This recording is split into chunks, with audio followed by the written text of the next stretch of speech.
answer. Can you believe what this guy is saying? What this woman she is doing? She is listening to music and watching movies. And he is telling him, I mean, why you do that? If you want to marry, why you want to marry a woman? She is a belly dancer.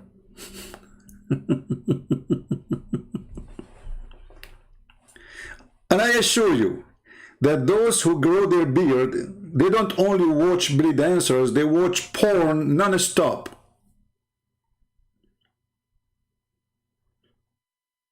Actually, if you go in the Middle East, and any Muslim can confirm or he can deny, but we know, all of us. I remember once in the Middle East, I was in the roof of my dad's house, and everybody working in a satellite dish. Everybody has satellite dish. Everybody is changing direction for satellite dish. I went downstairs. I mean, the dish is working fine. Everybody have a dish. So why everybody is changing the dish? Afternoon, you know, we went. I met some friends. I was a teenage. They told me, did you change the direction of this dish? I said, why? They said, because the porn channels, they are in different satellite now. So everybody in the roof in the whole city, Muslims, Christians, you name it. But for sure, the majority are Muslims.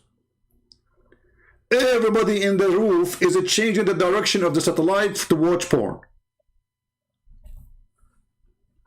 But everybody in the ground is very religious.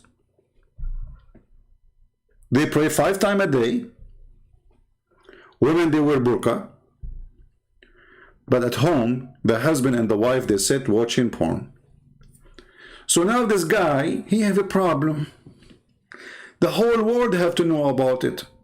His wife, she listened to music, brother. Which month? In the month of Ramadan. Like supposedly in the month of Ramadan is different. I mean, do you see the stupidity? If music is forbidden, doesn't matter if it's Ramadan or not. According to Islam, the sound of a bell is forbidden. Do you have a phone bell? Have you ever heard of a Muslim who don't have a song in his phone? Have you ever heard of a Muslim who don't have a TV? Have you ever heard of a TV don't have movies, including Saudi Arabia?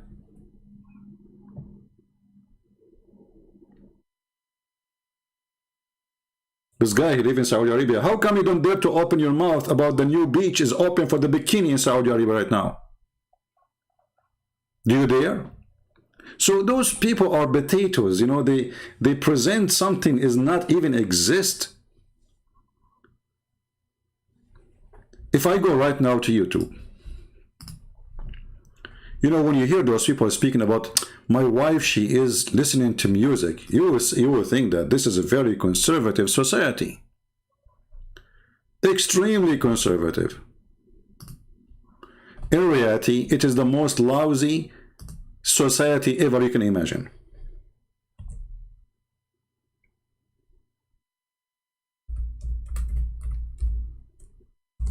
I will type only one word in YouTube.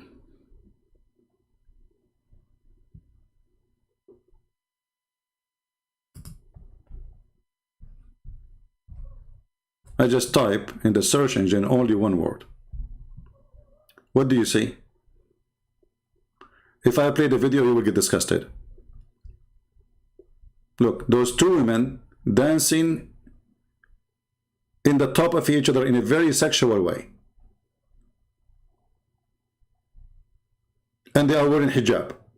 And they are wearing burqa. It's a very conservative society, brother. Extremely conservative.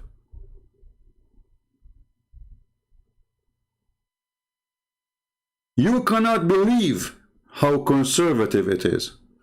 Look, those YouTube, they blank them because they are too much. They are blank. You have to sign in to see them. Do you see? Even YouTube, I mean YouTube who allow nakedness, even YouTube is putting a blank image in the top of them. Did you notice? Did you notice? Look at this. You have to sign in and click that you are 18 and over so you can see it. This is how bad it is.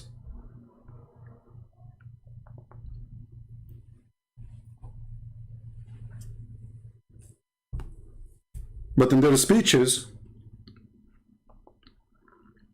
they say something. In reality, they are something else.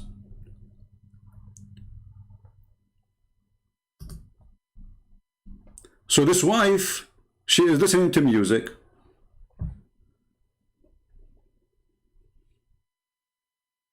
Okay, brother, what we would do with her?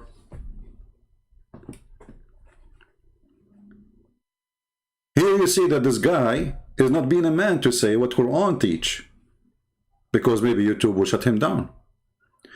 Isn't it the Quran says if your wife disobey you, beat her?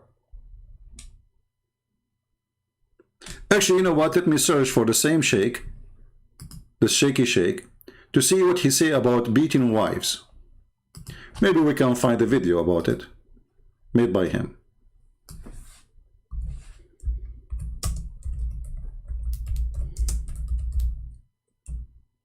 Let us see.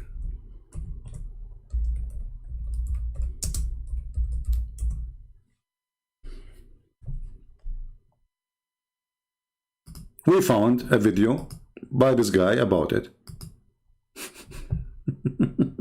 Atib says about the beating of a wife, and he quoted a hadith and the verse of the Quran, etc.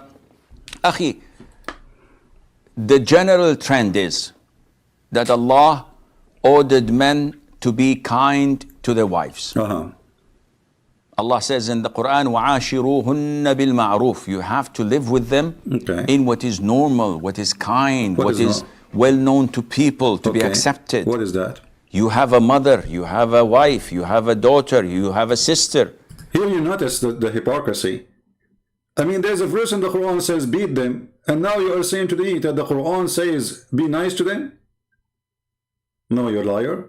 The Quran says be fine with your wife if she obey you. She don't obey you, you beat her.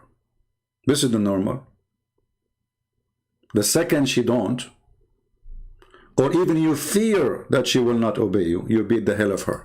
And you don't like people to deal with them harshly or in a violent way. So this is the general trend. This is general, okay. However, what goes behind closed doors is something that only the man and his wife are capable of handling. There should be no outside interference, because whenever there is interference from the families, things go south. Also, the Prophet ﷺ told the companions that a lot of women visited my wives and complained to them of their husbands beating them. By Allah, they are not from among the best of you. Did you just hear what he said? The women who complain about their husband beating them, by Allah, they are not the best of you, they are the worst. Why? Because they complain that the husband is beating them. But you just said in the beginning, you should be fine, kind to the women. And now you are saying that the woman she complained from beating her by her husband, for sure she is a bad woman. So in Islam, even the right to complain after the man he beat the hell of you is taken away from you, because now any woman, she will not complain, because if she do that, the Prophet said that the woman who complained because her husband beat her, she is a bad woman. Another way he's saying she is a whore. She have no right even to complain. And for sure that means she have no right to call the police, because the police will say to her, well, he's your husband, he have the right to beat you. If the neighbor is the one who beat you, we can arrest him. But as long as your husband, well, he have the right to beat the hell of you. So here we see how Islam legally, as Zakir Naik says, treat women equally, to the point the women, she cannot even complain about her husband beating her. And complain to them of their husbands. A lot of women visited my wives and complained to them of their husbands beating them. By Allah, they are not from among the best of you. See? Meaning these men who beat their wives are not among the righteous. Look at this idiot. The hadith is the opposite. He says, by Allah, that those women who complain are not the best of you. He make it about the men.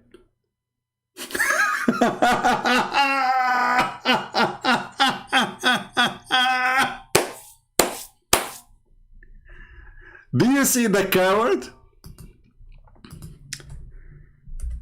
Unbelievable. Let us go to the hadith and laugh together. Hold on, let me find the hadith.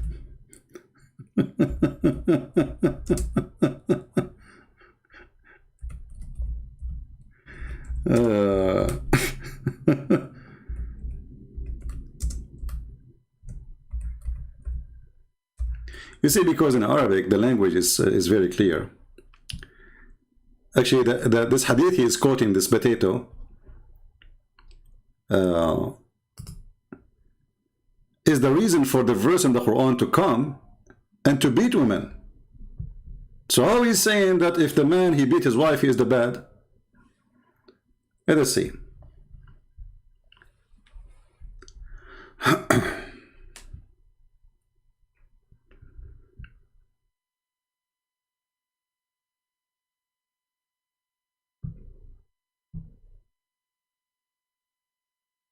Let us go to this one.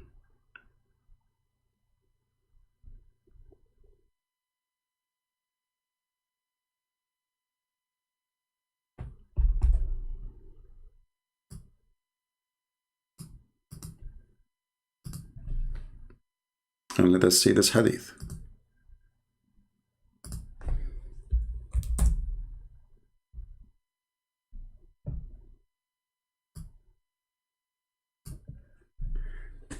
It says here that the Messenger of Allah is saying, don't beat God's handmaids.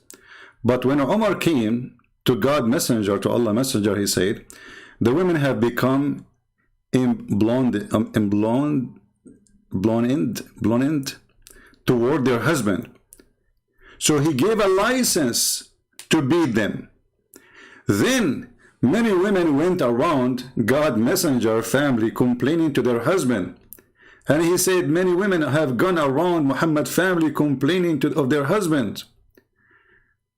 And then he said, those are not the best among you. He was speaking about the women because he is the one who gave license to beat the women.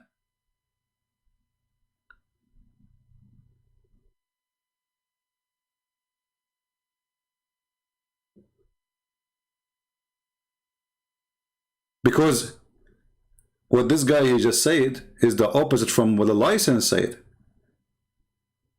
The license said, beat your wives. What happened now? Women are complaining. So if the men, they are practicing the license Muhammad he gave them, why they are the worst? So you see here, he tried to change the meaning of the story when the story is so clear. It's about Muhammad giving a license to beat the women, and those who they are complaining, they are the bad.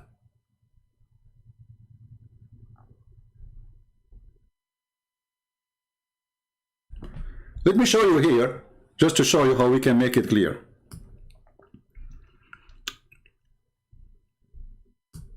Many women have gone around Muhammad family complaining of their husband. Those who do so, that is, who take to beating their wife, are not they are not the best among you. This is the translation of this report here.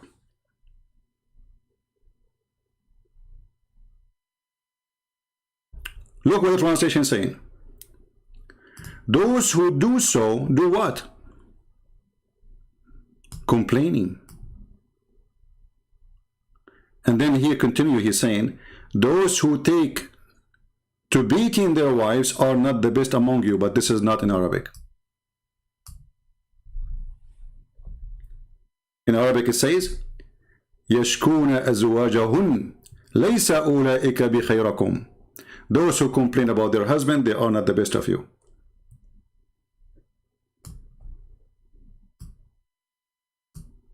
Now here we need to ask the question,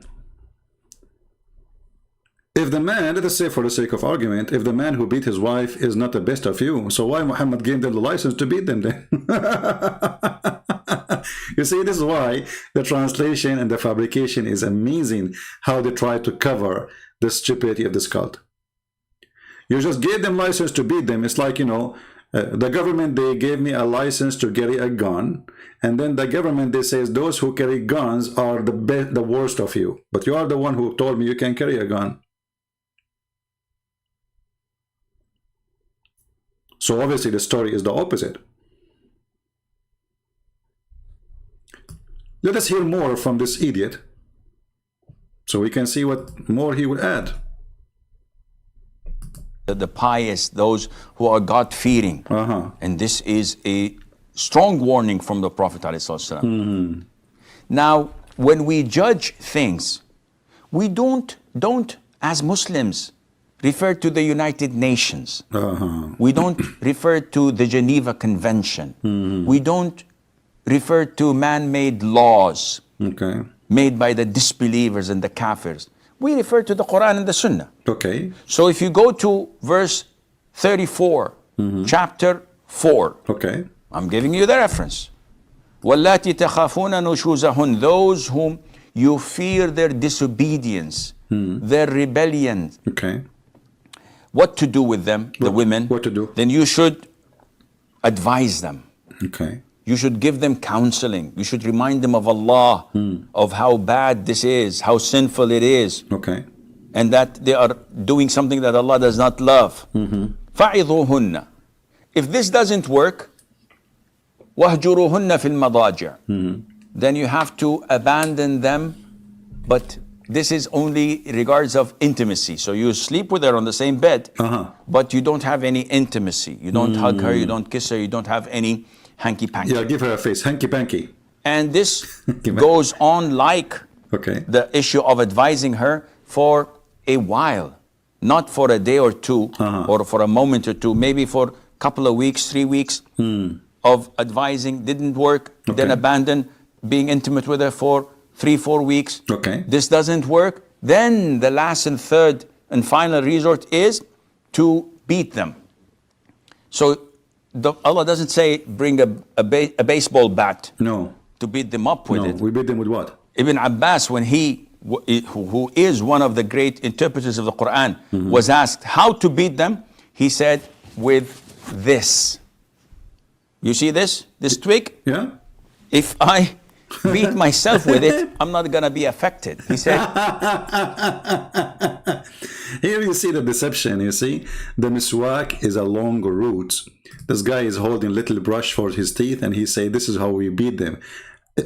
Who is stupid here? I mean, who is going to believe this garbage? So you are beating her now as a last solution, and this is beaten by a toothbrush? Are you tickling her or you are beating her? You see the stupidity?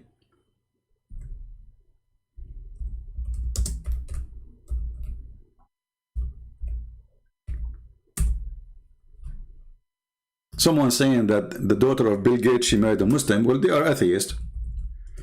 And for him, he married an atheist. And so, like, what a big deal. Is she, like, different a human being? This is the miswak. Let me show it to you on the screen, so everybody will laugh about what this guy is saying.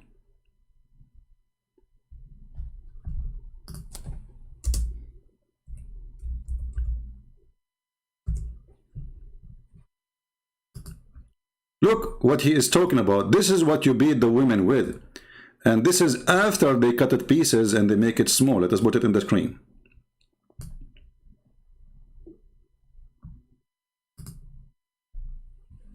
Do you see it? It's a long route. very flexible. They beat the camel with it. It's like even way more harmful than a belt. He took something from his pocket, a small little tiny piece of this, and he said, we beat her with that. But in fact, at that time, the Muslims, they carried the whole stick in their hand, and they beat their animals with it. In the same time, they put the end of it in their mouth, which is very dirty, and they chew it. Because remember, the penalty is it's a penalty, it's not a reward. You are beating the women so she might obey you. Well, if you gave her a toothbrush tickling, that is not even a beating. You are fooling who? And now, because it became expensive, all the Muslims, they want to do what Muhammad used to do, so they cut it pieces and they sell it. But this is not what Ibn Abbas was holding in his hand, you coward.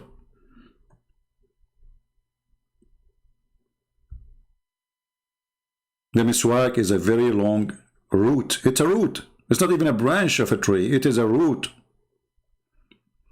They have to dig in the ground in order to get it.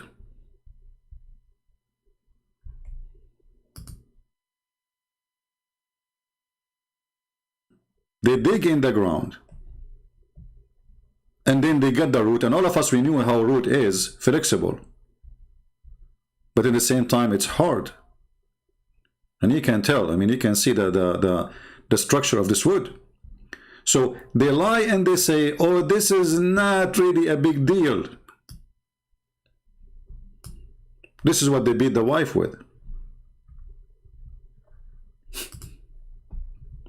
You see, this Abdul is selling them.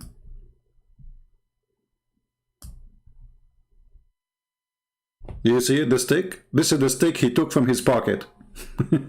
look how small it is.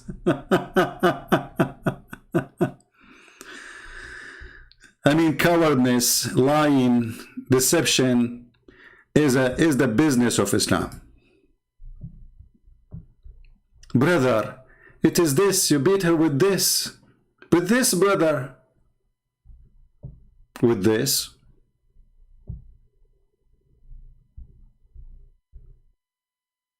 And do you think really people will believe your stupid lie? And remember, the purpose of this beating is to force the women to obey you. But if you beat her with toothbrush, she will never. I mean, what's the point of this beating then?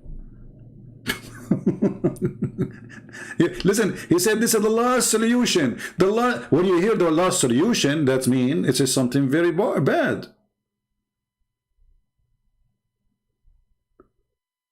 Well, if you beat a woman with toothbrush, she will like it. Maybe even she might get excited.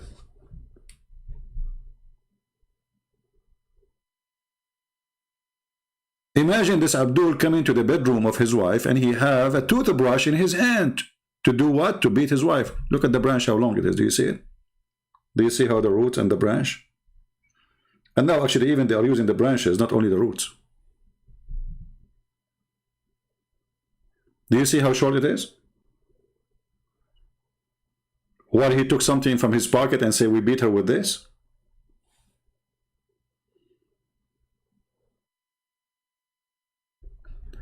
Let us go and get them busted from their prophet story. A woman, she come to Muhammad,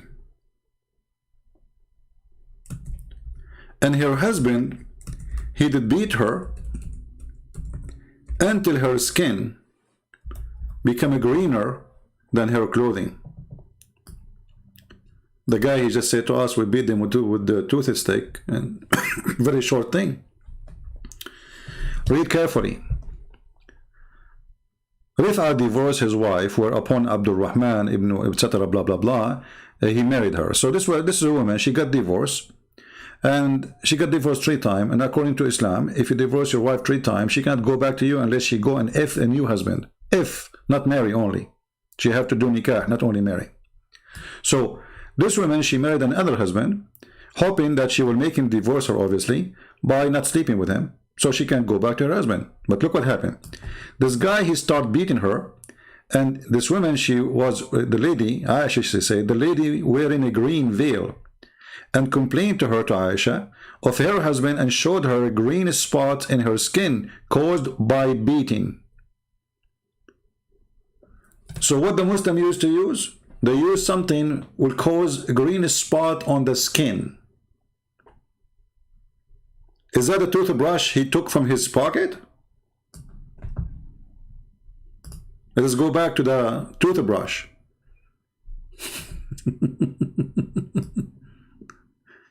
You beat her with what, brother? That I'm not gonna be a Show us again, show us. This is what he was beating her with.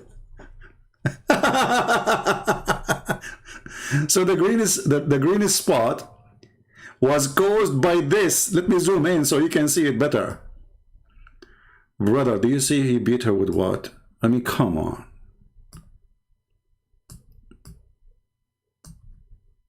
Do you see, brother? This is caused nothing, cause no harm.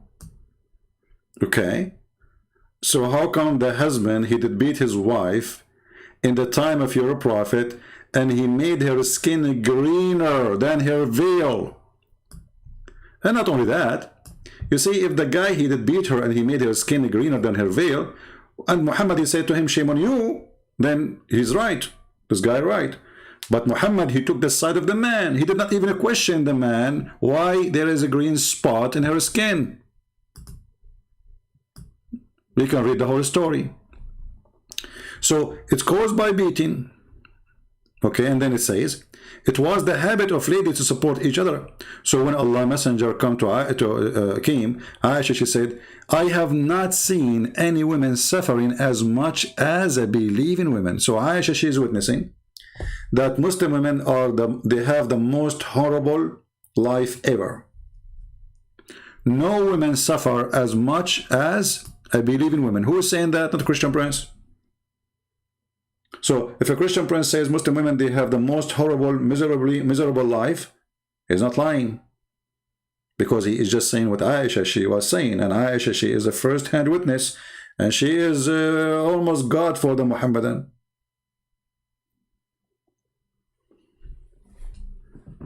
And for sure, not because they respect her, but because she is the sex toy of Muhammad. I have not seen any women suffering as much as a believing woman, which means this is the case for all Muslim women. And this is confirmed the other hadith where Muhammad says that the worst of you is those who complain about their husband beating them. And here we go. A woman, she is coming to Muhammad to complain about her husband beating her. Did Muhammad say to her, you know, like, you are right and shame on you, the man? No, he took her side. Look, Aisha, she said, look, her skin is greener than her clothes. So it's not only just a spot, it's so deep green. This is how harsh the beating was. When Abdul Rahman, this is the husband, heard that his wife came to the Prophet, he came with his two sons from another wife. And she said, by Allah, I have done no wrong to him, but he is impotent, like Muhammad. And he is useless for me, like this, holding her dress, which means he cannot sleep with her. Abu Abdul Rahman, he said, by Allah, she had told a lie. I'm very strong and I can satisfy her, but she is disobedient and want to go back to Rif'ah. We will go back to disobedient. Okay, let us say for the sake of argument, this woman, she's lying. The woman, she don't want to sleep with you. What is the solution on Islam? Beat her and rape her. Because that's what Muhammad will say to her now. Allah Messenger said to her, if this is your intention, then you know that it's unlawful for you to remarry Rif'ah unless Abu Abdul Rahman, he do bang bang with you. By the way, the translation is absolutely false. Muhammad, he did not say unless he have a sexual intercourse. He said, unless he taste your juice. Unless he taste the water of your vagina. I can go right now to the dictionary and you will see, I showed it before in the previous video. You can watch it. Usayla is the orgasm. the orgasm. So the woman she is beating now, she's the man, he did beat her. The woman, she is coming to Muhammad. Her skin is greener than her clothes. Did Muhammad say anything about why you did beat her? No. Did Muhammad he say why her skin is greener than her clothes? No. Did Muhammad say shame on you? No. Muhammad now is schooling her. If this is your intention, you are wrong. He have to rape you. He got to rape you. You cannot go back to your previous husband unless this man he rape you.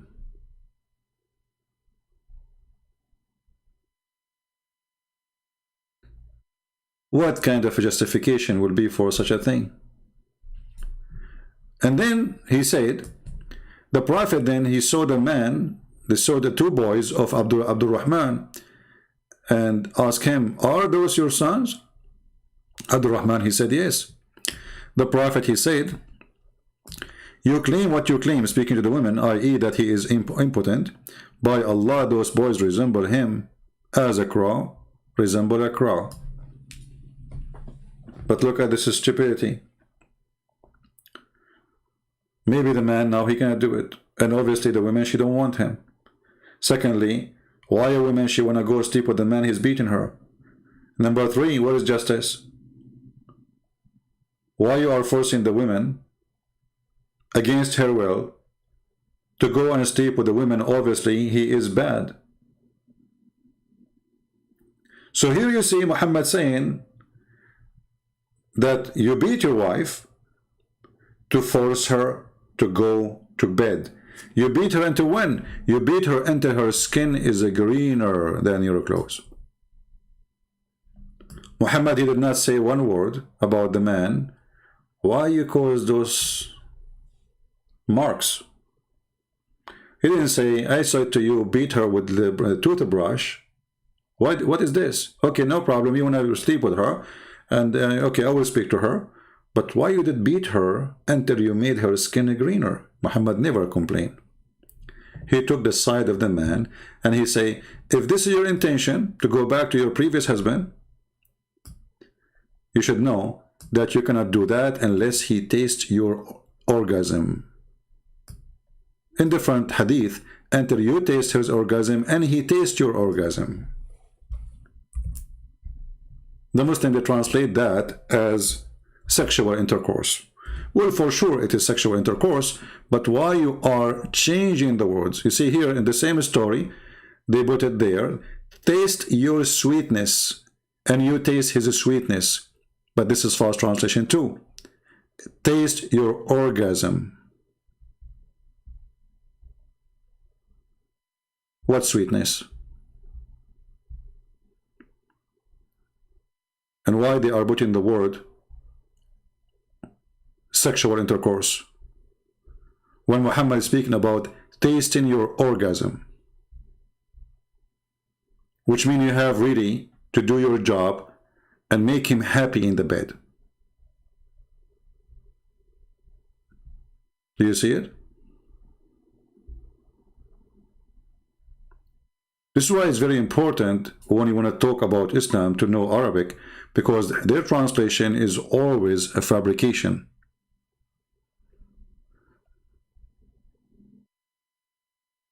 How in the world tasting your juice became consummate his marriage with you? This is your taste your juice?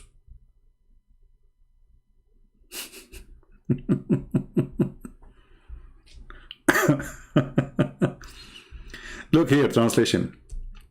Unless and until you enjoy the sexual relationship with him and he enjoy the sexual relationship with you. What kind of justice does justice says? So you want to go back to your husband? Okay, no problem.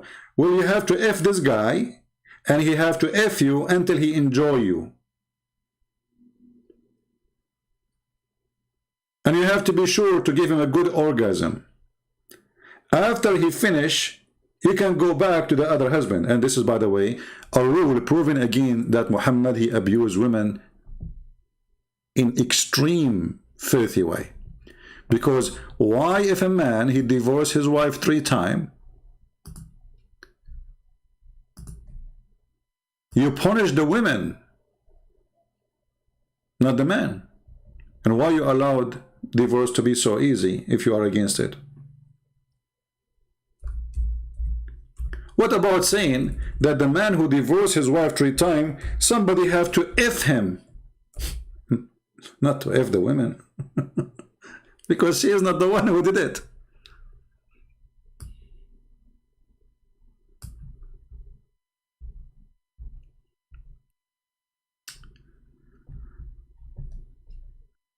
Stupidity is beyond imagination.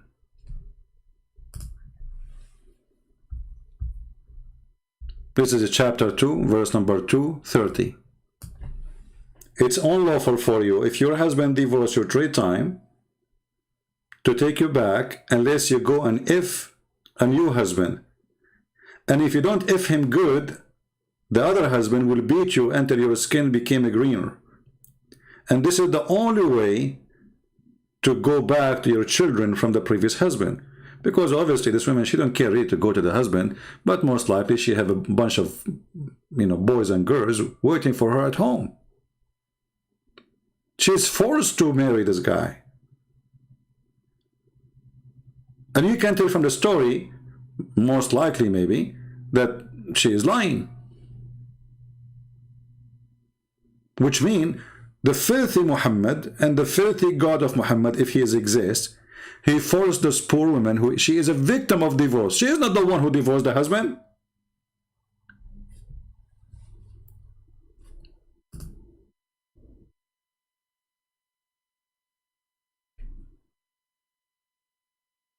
So the man, he divorced the wife, and then you punish the wife, saying to her you can't go back to the husband unless he somebody else if you.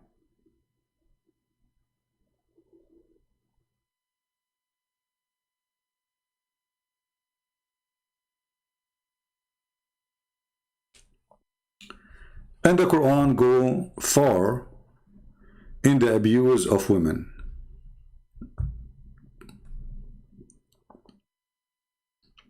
To the point, the woman is a goat. If you go in the Quran, you will see chapter 38, verse number 23, speaking supposedly about David, who is supposedly a prophet of Allah. He speaks about his wives, saying that I have 99 goats.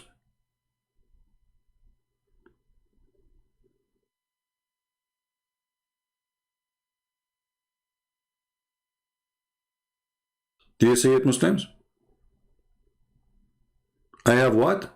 99 goats. Question to Muslims. Why the Quran describe the wives of David as goats?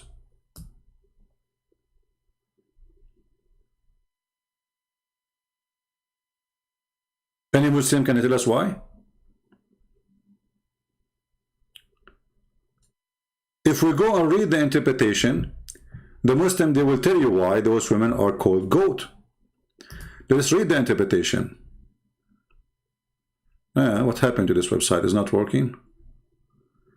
Here we go. The official government website of the Kingdom of Saudi Arabia.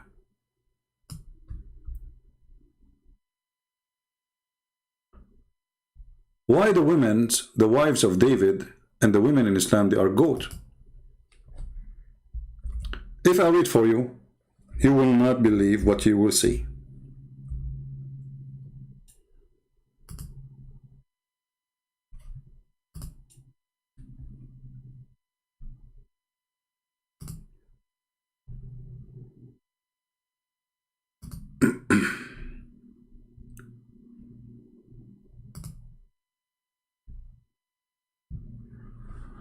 Let us see here.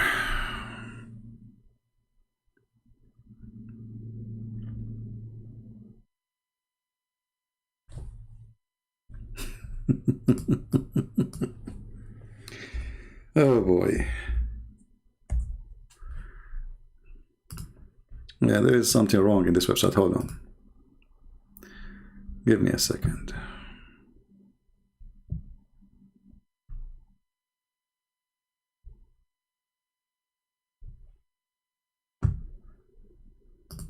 Actually, this is the interpretation of the verse before it. Hold on, yeah. The verse after it. Okay. This is verse 24. Let us go to the verse 23. All right. And now, okay. People, I will put in front of you a reference. I want you to read carefully, and I want the Muslim to challenge me. I want the Muslims to make videos exposing my lies, proving that this is not true. This is the interpretation of Al-Qurtubi.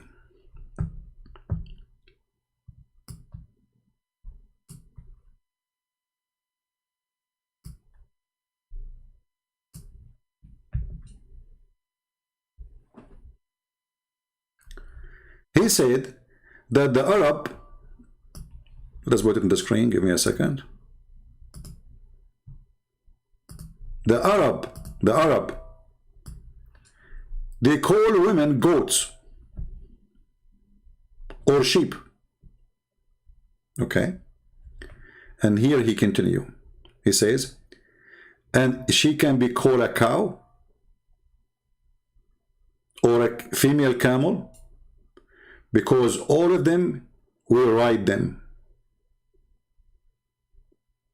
So why the women, they are called goat or a cow or a camel? Because all of those will ride, including women. Can you believe that this is a religion like this? Translate to English, maybe Christian Prince is lying.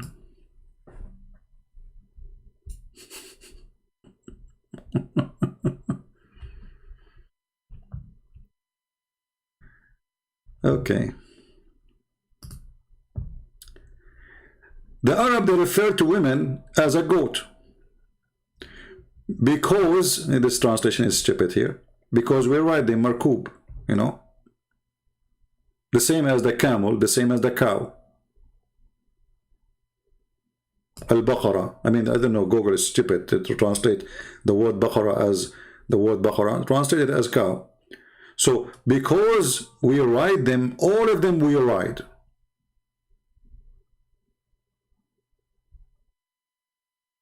Maybe if we open Google Translation and copy text alone will work better. Let's see. Google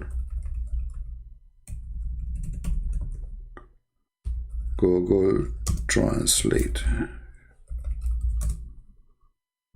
All right. Let us copy the text as it is.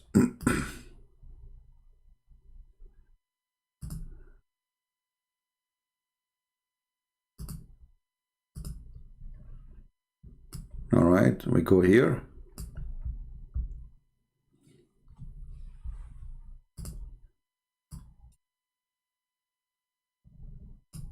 And then we go to Google Translation.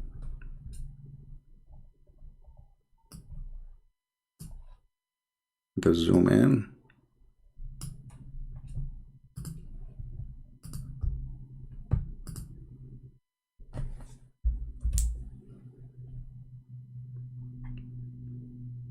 Do you see here? The translation came different.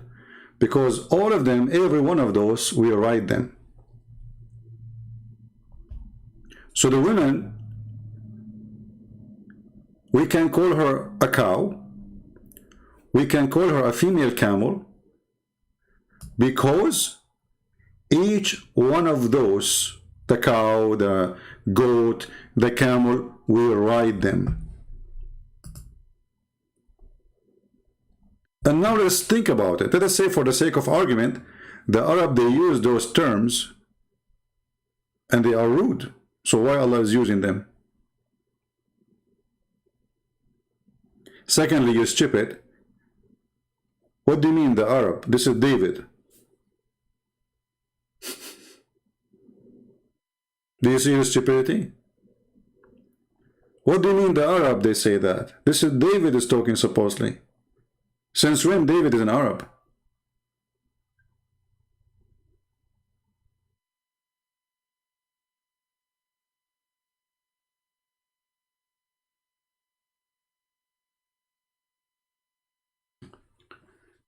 So those people, when they speak about women, they do their best to put some makeup on the face of Islam to make it look nicer. But in reality Islam is the most ugly place for a woman to be. Like one of you mentioned that the daughter of Bill Gates, she married a Muslim. Do this guy dare to practice Islam on her? He will never dare. He will be like a potato next to her. She will be riding him. He will not be riding her. Can he beat her? Can he jail her in her room? Do he dare? So what kind of Islam he is going to practice with her?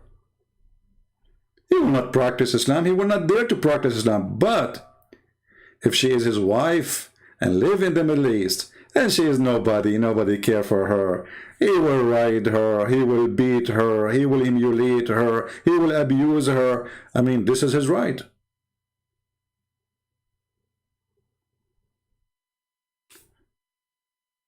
Actually, I always ask myself, why in the world any woman, she want to marry somebody, believe that she is a goat? Unless she is one. To marry a Muslim man who believe that you are a goat and equal to a goat, well, then you are what he is saying, because you accept the terms and the conditions. Right?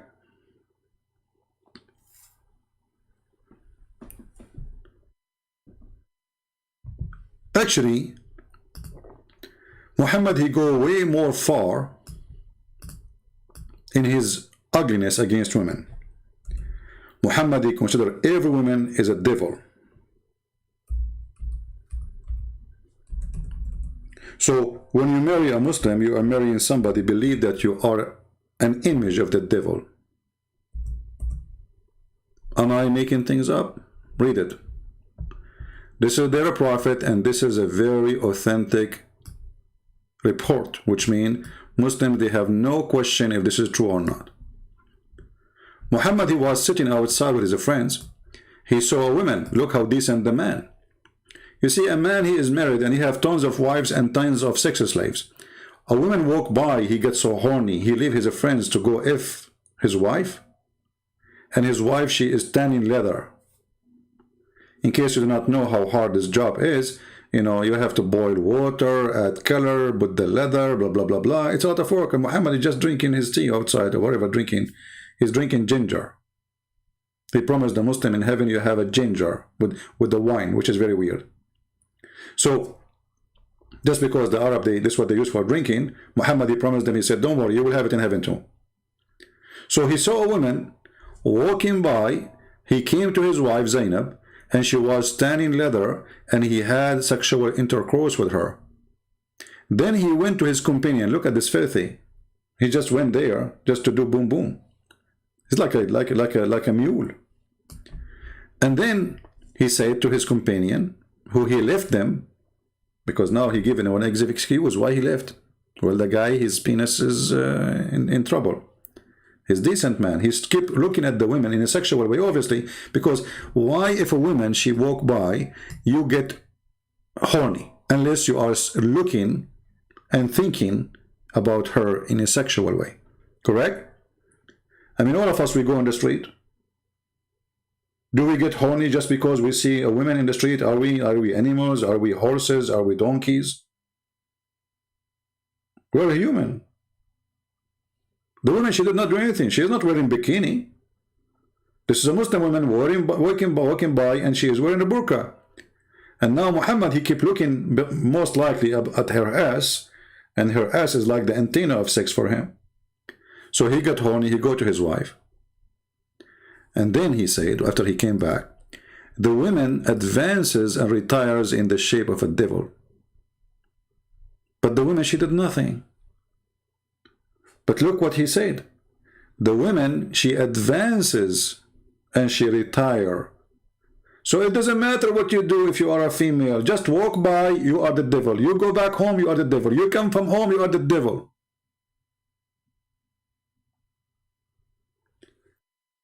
But then if you go and ask those sheikhs, they will say Islam respect women. You see, he's not talking about a specific woman. He says women. إن المرأة تدبر في صورة الشيطان تقبل في صورة الشيطان and وتدبر في صورة. She come in the image of shaitan and she leave in the image of shaitan.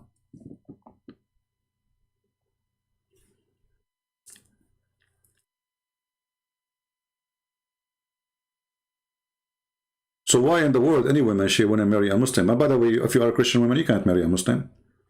This is not marriage. This is the boyfriend. Maybe you can register him in the court, you know, this is civil court, but marrying, this is not marriage.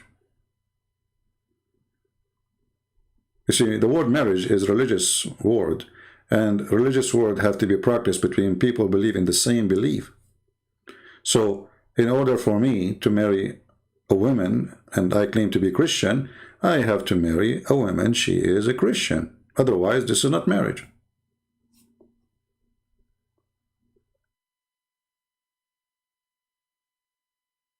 Because marriage, you know what the Bible says, what God unite, no man can divide, right? So the marriage is done under the name of the Lord, not under the name of the pen of the court. And we don't have the same Lord to bless our marriage. While Jesus, he ordered the man, he said, okay, you will be the Lord of the house, you are the master of the house, no problem. But you will be the same as Christ. He gave himself to the church. So the Messiah, he made the women equal to the church, which means the duty of the man is to give himself to his house, to his wife, is to be a servant of the house, even though he is the master. This is why you see Jesus himself, he washed the feet of his own disciples. And he said to them, if you don't do that, you don't belong to me. So the master of the house in Christianity is not the same as the master of the house in Islam. A master of a house in Christianity is a man who loves his wife, take care of her, not a man who beat her. The second you are beating your wife, you are breaking the command of God. Where Jesus, he said, the same as the Messiah gave himself to the church, you give yourself to your women.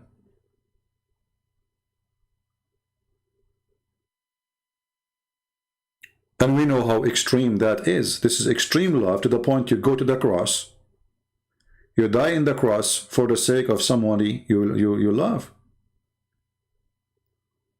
In Islam, there's no love in marriage. Actually, we can't even call it marriage. Even the whole Quran keep talking about the word nikah. And we showed you 1,000 times that the nikah does not mean marriage.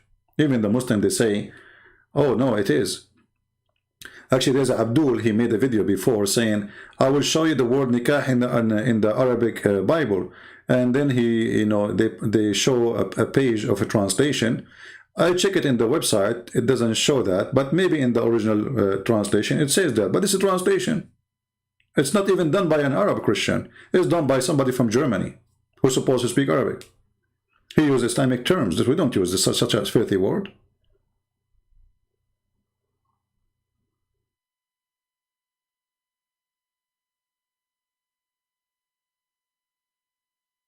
If Islam actually give any respect to women, then we should have even the same equal, reward in heaven. Like you see, the guy, he says, we are equal in heaven. How we are equal? The man, he will have a lot of women. Even women in heaven, they will be jailed. They will be literally jailed.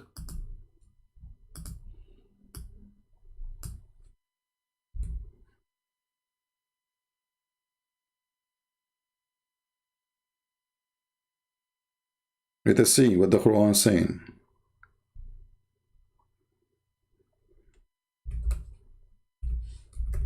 You go to heaven? What kind of heaven this heaven is? You will be restrained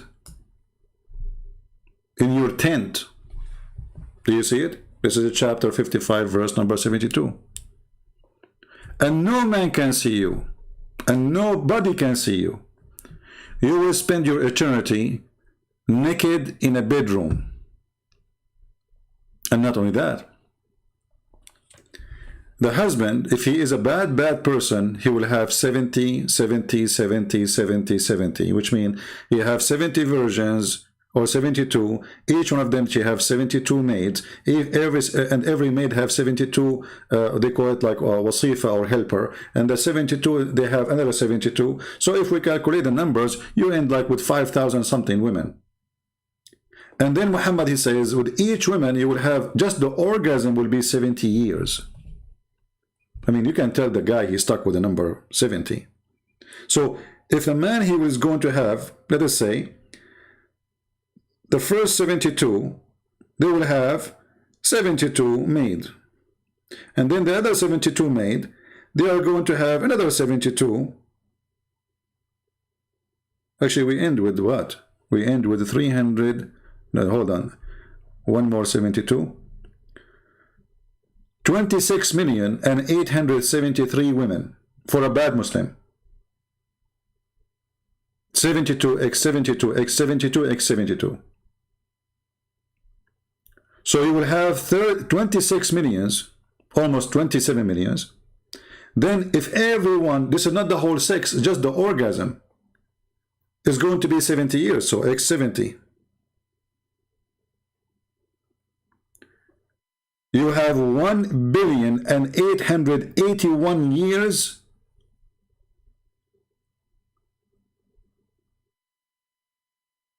to go back to the first woman you slept with. To make it simple for you, as long as I'm going to sleep with all those women, and then with everyone, the orgasm alone is 70 years.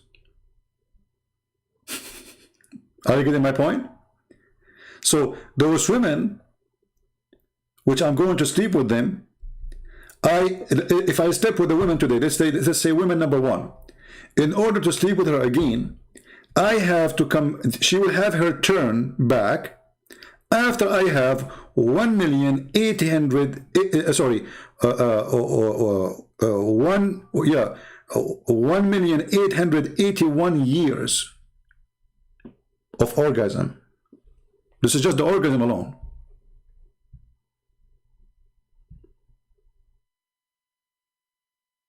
This is religion.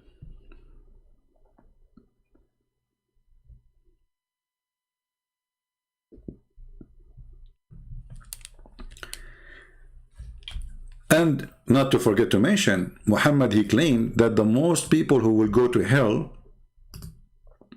are women.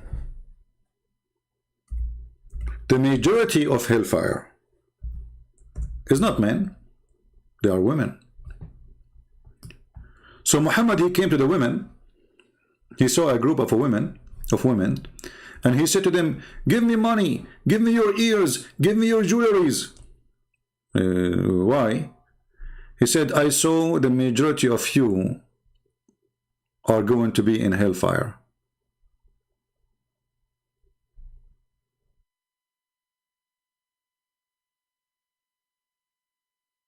There will be what? The majority of you, they will be in the hellfire.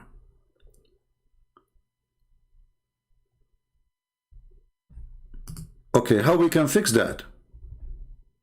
And why women, they will be the majority in hellfire, which showed you Muhammad, he believed women are the shaitan. So I saw the majority of hellfire are women, which means this is going to happen. That's it. The majority of women, the majority of hellfire are women.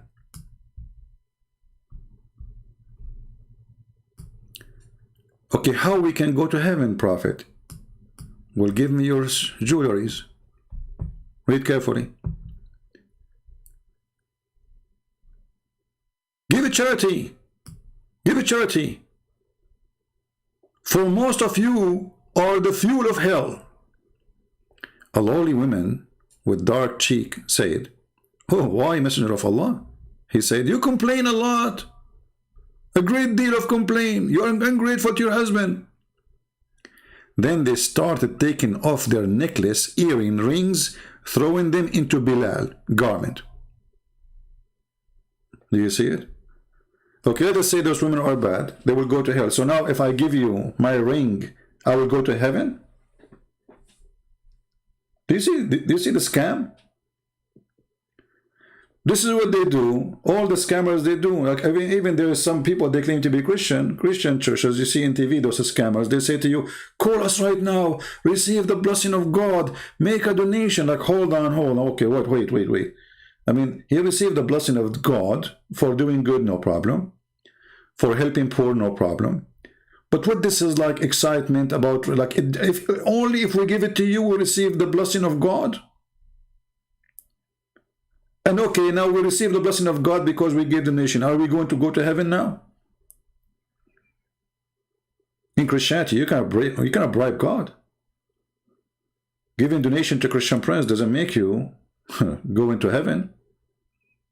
No? So now those people, they will go to hell. And now just because they gave their earring and their rings and their bracelet, they will go to heaven? Is that how we can fix it? He did not say to them, you have to change. He said to them, give it charity. Stay as you are. Do it wrong, supposedly, according to him. But just give me your rings. Give me your bracelet. Give me your earring.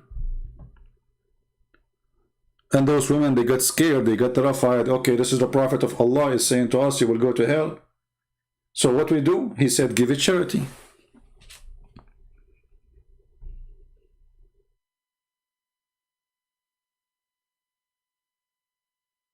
Right? Well, supporting people who serve Christ in Christianity is not what will grant you to go to heaven. It is just one of the fruits of you being as a Christian.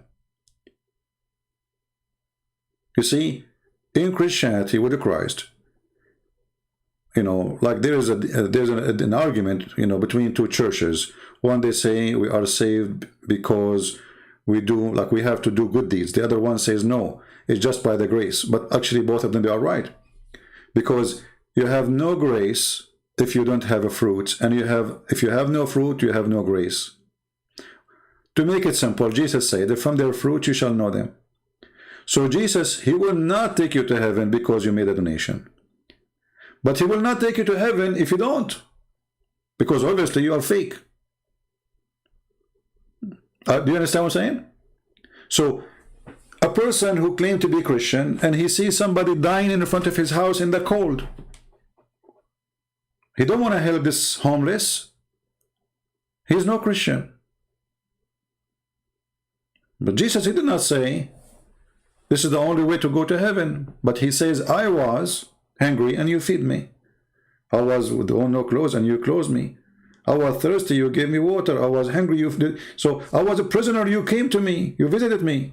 They said to him, Lord, we never did those things to you. When we did those things to you? He said, when you do it to my brothers, which mean the people like you and me, you are doing it to me. So doing the act of a Christian is the fingerprint of Christ, which means your signature as a Christian is doing the act of a Christ. If you don't do it, you are no Christian. So the only proof that you are a true believer is doing what a true believer do. But it's not because you did that you go to heaven. Because I can be fake and give donation, correct? Is it true? There's many, they give donation to churches that just to show off, just to show that they are giving donation, and they go to speak about it, you know, they write a check, they want to show it to everybody. And they are very rich. They put their names in the newspaper. So, helping others is an act of a Christian. It is a fruit of a good tree. So Jesus will know you from your fruits. But those women are giving their earring for what purpose? And how giving your earring and your bracelet is going to take you to heaven. You see, those women, first of all, in the Middle East, and until now actually, we don't have any kind of security. Like in USA, if you get over 65, you have like a retirement, let's say, social security payment, something like that. But there's no such a thing. So the women, their gold, their jewelry, this is all what they have in their life. This is their security. So when this woman, this poor woman, she is given what she owns. This is what her husband, he gave her when he married her as dowry. So she owned it. Muhammad, he just stripped her from everything. If her husband divorced her now, she will get nothing.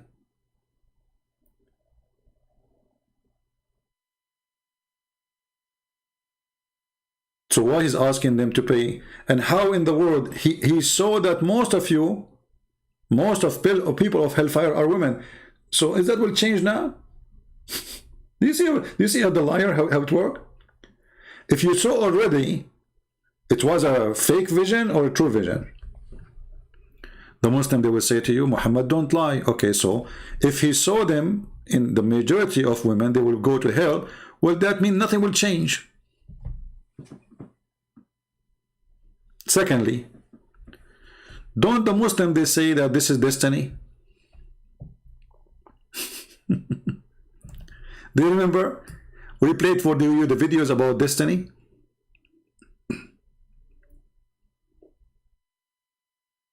Do you remember? Who remember? Destiny. So if a man or a woman do something bad according to Islam, it was a destiny. So what this garbage is about? I pay charity, I don't pay charity, it's a destiny.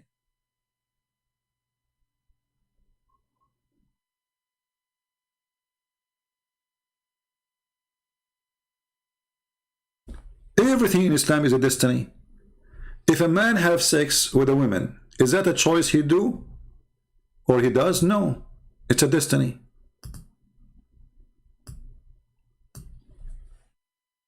So why women, they will go to hell if everything is destiny? So Allah, He destined women to go to hell.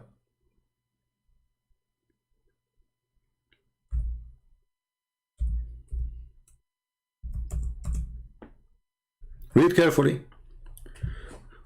Muhammad is speaking, saying, verily Allah has fixed the very portion of adultery which a man will indulge in which he of necessity must commit. You see it?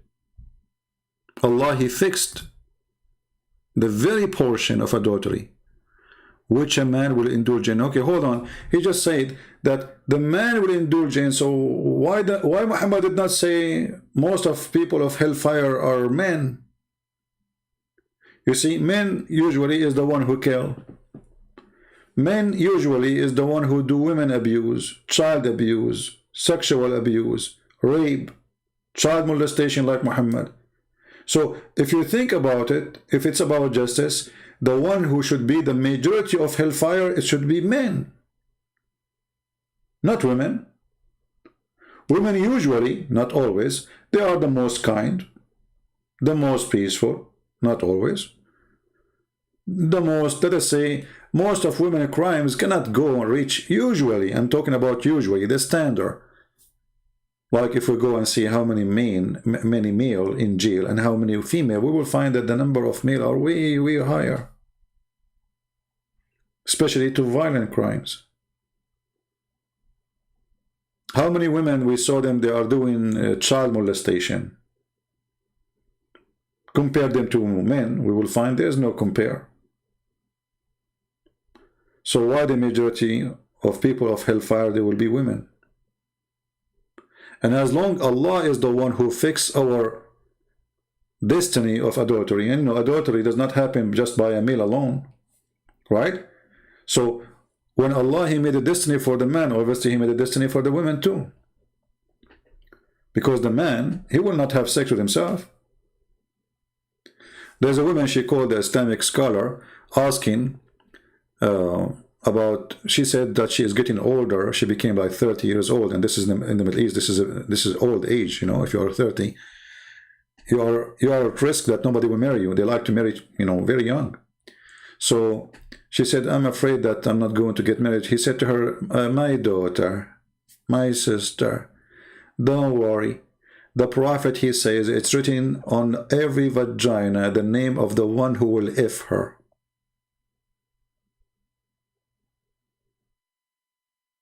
Destiny. It's written there.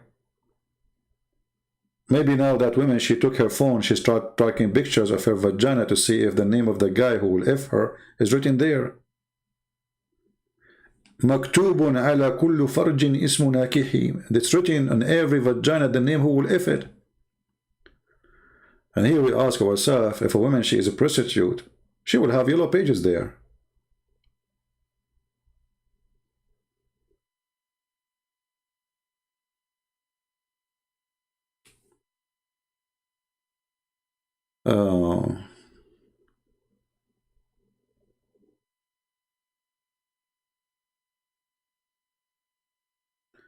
There is two eras of a human civilization and many years of God, BC, before Christ, and any two human civilization. I will explain that into Quran. I don't know what you are talking about, Grace, but anyway, focus with me on the topic, guys. Focus with me, especially if you are a female.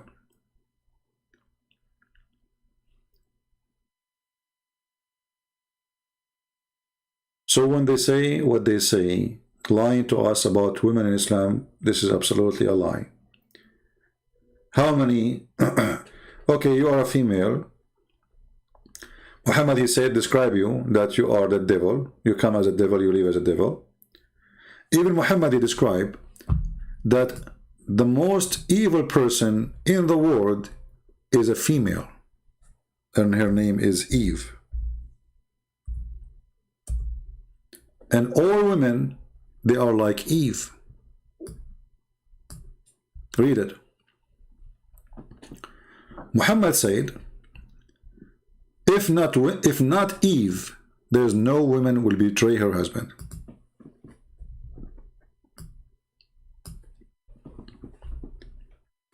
A Muslim will say to you, will the Bible blaming Eve for the sin of Adam? This is true and false.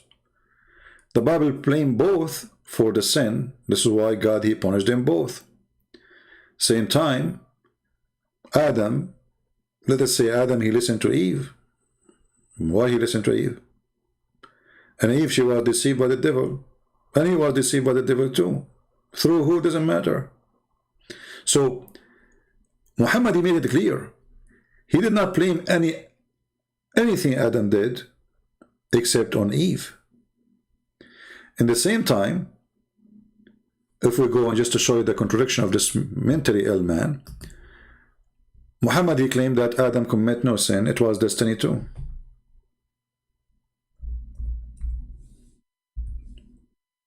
It was destiny. So why he's blaming Eve for the sin of Adam? Here you will see right away the stupidity of this man. According to Muhammad, there was an argument between Moses and Adam. Don't ask Muhammad how Adam and Moses they met. So Moses says to Adam, because of you we are out of heaven. Because of you we are out of paradise. And then Adam, he said to him, oh Habibi Moses, Allah favored you, he talked to you.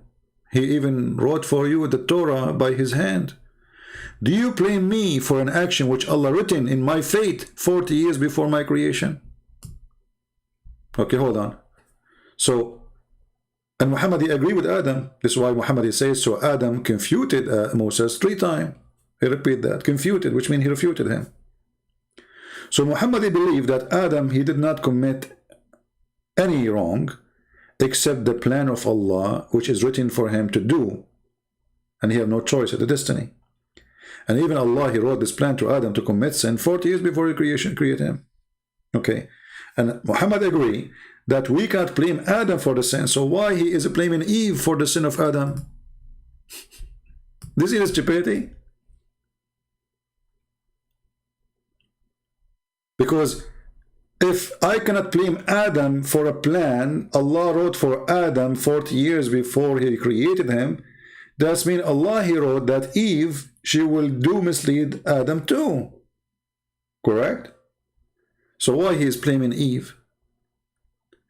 Here you notice that we are talking about a person, he is mentally ill.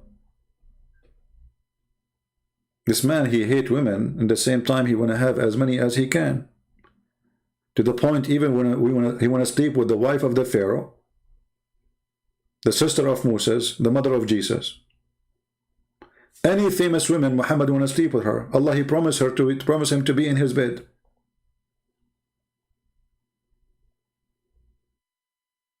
If Muhammad exists right now, he will, he will tell them that Allah, he promised me to marry Nancy Pelosi. Because she is the most pretty woman in USA. And the most smart.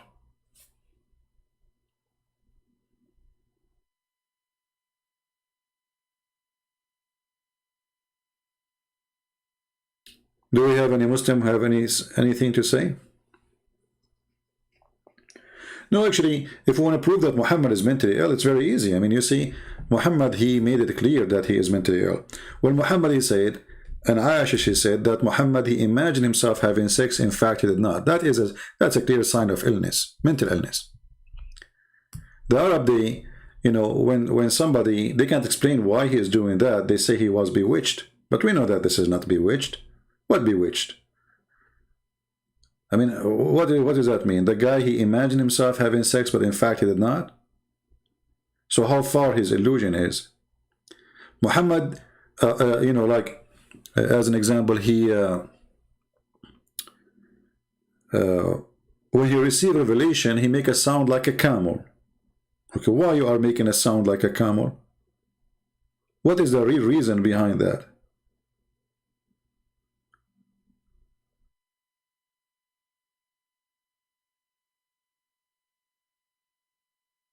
If there's a reason?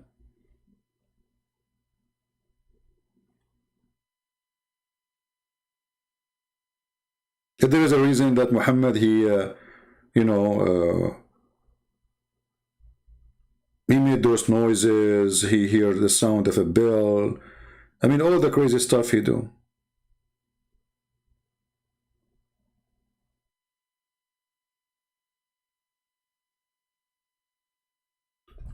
Muhammad, he heard a sound of a bell, and this is how God, he sent his message to him.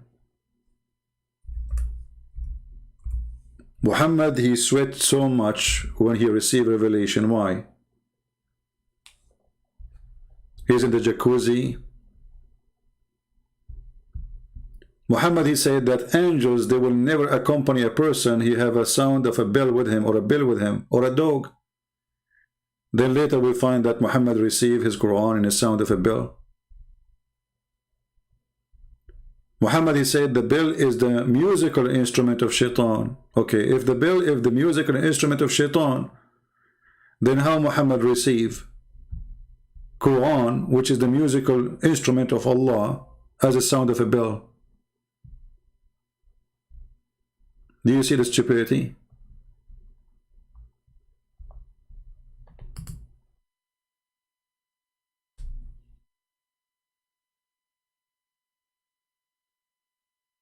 So we do not need really to prove that Muhammad is mentally ill. It's very clear.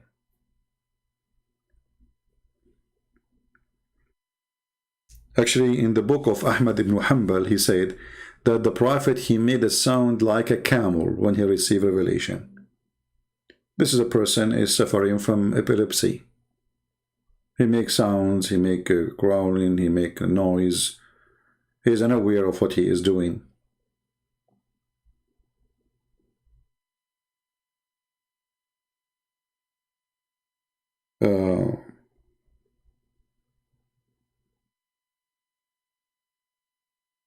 Let me see if I can find a hadith. I just remembered one, but I don't know if I can find it in English.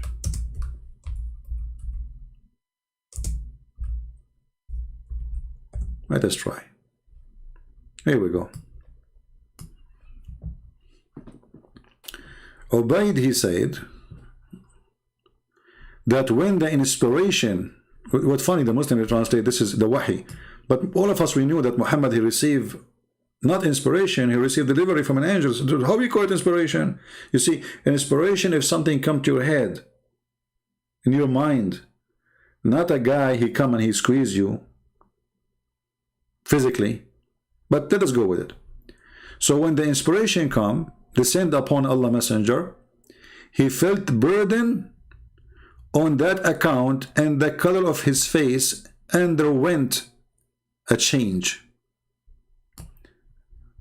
The translation here, I don't know if it's going to be good, but what the Arabic is saying, that his face gets so dark or gray. تَرَبَّدَ وَجْهَهُ. Okay, why somebody receiving inspiration from God, he suffer from such a thing? This should be a good news. He should be happy, he should be smiling, he should be happy, excited. But what is happening is the opposite.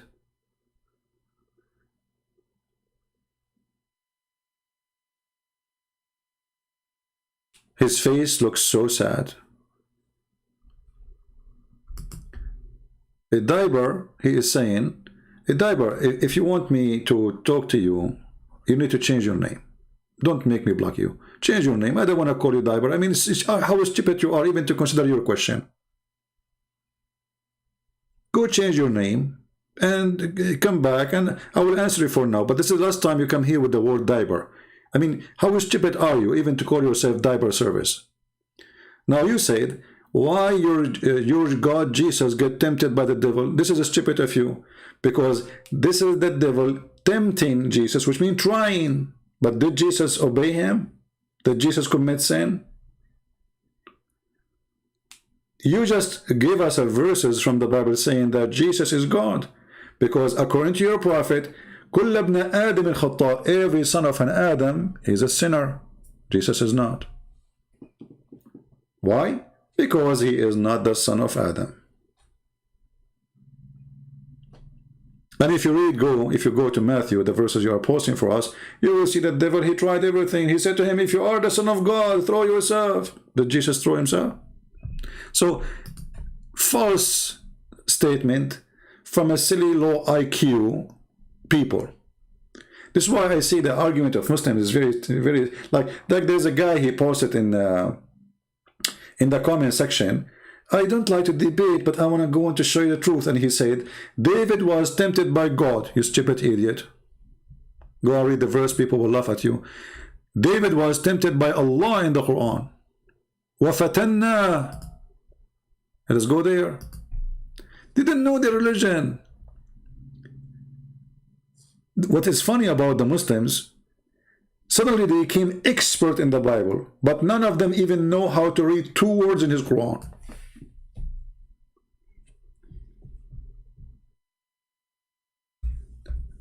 The same verses actually we are talking about the goats. The same ones.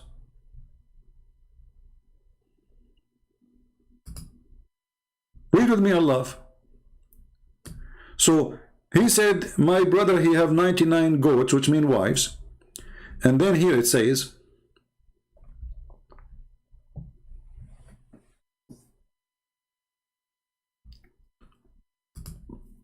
that we tempted David. Translation here says, we had tried him. Okay, how he tried him? He made him go and kill the wife of one of his soldiers. He have a lust of her over her. This is the try of Allah. So Allah, he tempted David. David did not commit sin according to the Quran.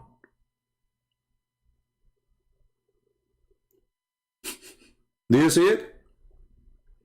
If we go and read the interpretation, we will see that David, he sent a man to go to war so he can have his wife, which he saw from the window of his palace, taking shower, and she was naked. So who is the one who made David see that? And who is the one who made David kill the man? Allah.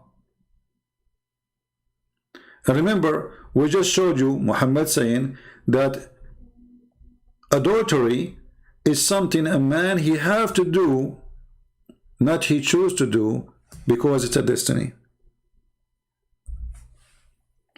You remember what we showed you a few minutes ago? So according to Muhammad, Allah, he tried David. But what kind of a try if it's a destiny, you idiot? Secondly, he did not tempt him.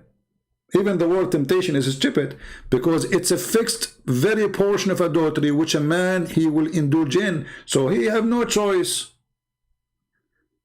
Which means he have no choice to do or not, and he have no choice to ask for forgiveness or not. Allah, he wrote the scenario already. Do you see the stupidity?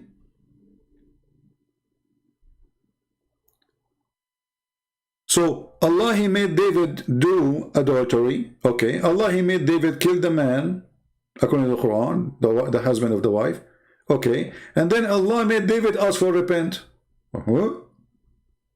It's a destiny. Which means none of this really happened. It's a story, it's a fiction story. Because there's an author, his name is Allah, he is writing our pages, and we are just names in a fiction story. Everything we did is written there. Everything we did is not a choice. Everything we did is decided by the author.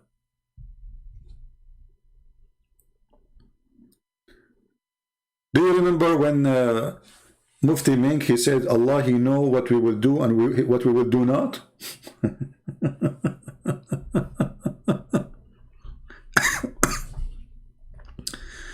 Which is more hilarious. Not only he know what we will do, he will know what we will do not.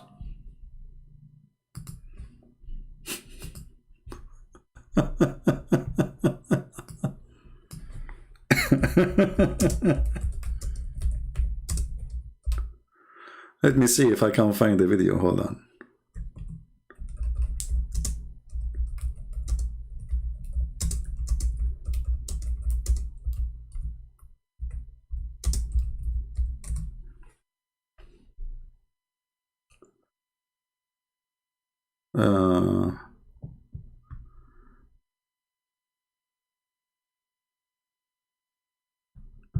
I don't know if this is the video. Let us see.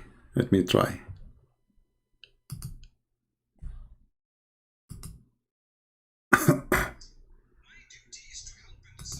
Yeah, this is not the one. I'm trying to find it. But you remember the video, right? He says, Allah, he know. He know what we will do and what we will do not. And how? Allah, he kill you before you do it.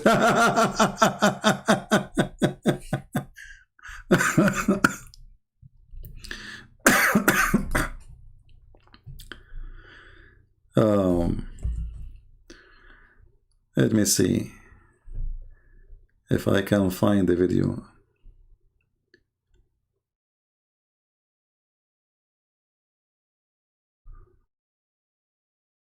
Allah knows everything.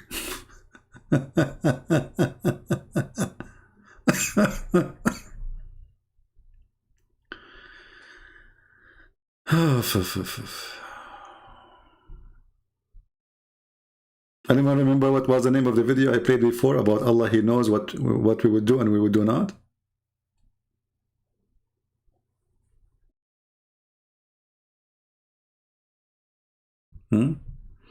I'm trying to remember. Okay, let's see if we...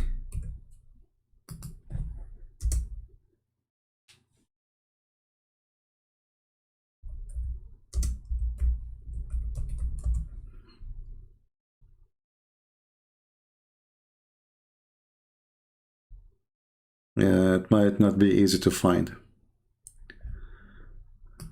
Okay.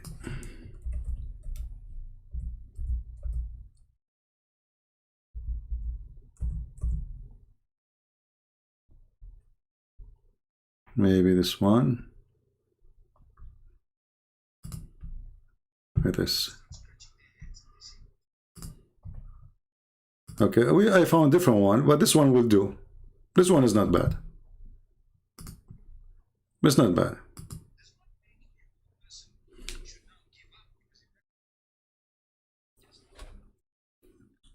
Mm-hmm.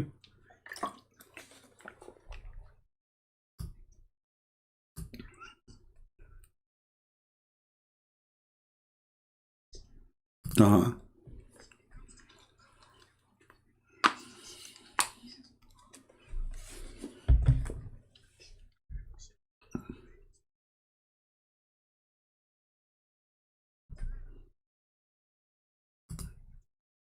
Do you see? So the question is, okay, he's a thief. He commit a crime of theft. Okay. He's saying, okay, hold on. So if Allah He destiny for me to be a thief, why am I going to be punished for what Allah He destiny for me? Mufti Menk, he said, well, this is quite a good argument. I mean, you cannot beat that. I mean, what is justice? If you decide for me what I will do, so what is my guilt? You see the stupidity? So this is a quite... What do you mean there's no sound? No, the sound is... Oh, you cannot hear the video? Oh, okay, sorry. Let me fix that. Okay, let me go back and play. Then obviously you would be the fool. A man came at the time of Umar ibn Khattab radiallahu anhu. According to one of the narrations, he needed to be punished because he stole. So he comes to Umar ibn Khattab radiallahu anhu and he uses the same line. He says, "Oh Umar, oh Amirul Mu'mineen, how can you punish me for having stolen when it was predestined? My deeds were already written by Allah subhanahu wa ta'ala." Now that's quite a good argument if you were to look at it. See? Let's repeat again. So the guy is a thief. He was arrested. The Caliphate will punish him for being a thief. But all of us, we know all the Caliphate are thieves. The Caliphate, he is talking himself, he have thousands of females, they are stolen from their family. But you can't steal from a Muslim. You can steal from non-Muslims. So the guy, he is a thief, okay? And now he said, okay, if it's my destiny to be a thief, and Allah, he wrote for me to steal, why I'm going to be punished? This is the question. The Sheikh, he agree. This is a quite good argument. We cannot beat that. Amirul Mu'mineen, how can you punish me for having stolen when it was predestined? My deeds were already written by Allah subhanahu wa ta'ala. Now that's quite a good argument if you were to look at it. Umar ibn Khattab radiallahu anhu was one ahead of this man. He says, well, let's punish this man because it was predestined that we were going to punish him as well. Do you see the logic? This is Islam. Islam, the Caliphate have no dignity, no justice. The guy is asking a question the Caliphate can't answer. So now the Sheikh, he said that the Caliphate is ahead of him. It's like we are playing games. He's ahead. He can't refute the question. If I am destiny for me to be a thief, why am I being punished? He could not refute him. He said, okay, it was destiny for me to kill you. Do you see the stupidity? But based on this, let us kill each other. It's a destiny. Do you see how dangerous this cult is? If everything is a destiny, that means I commit no crime, you commit no crime. If you are a thief, if you are a rapist, if you are a child molester, it was a destiny.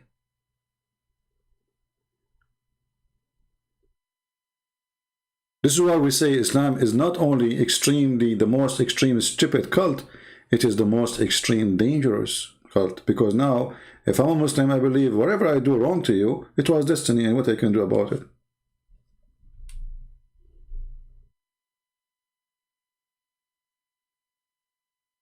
So you go and rape a woman, and then you say it was destiny. Allah, He wrote that for me. You rape a child, you kill somebody, you rob somebody, it was destiny.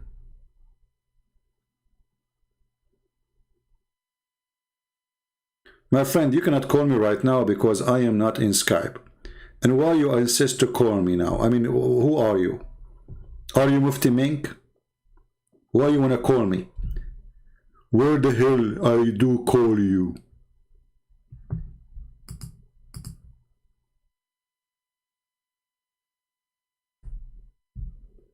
Like, the one, if when people they see why the hell where I can call you, you will think that you are calling emergency room and you are dying. Maybe you are bleeding.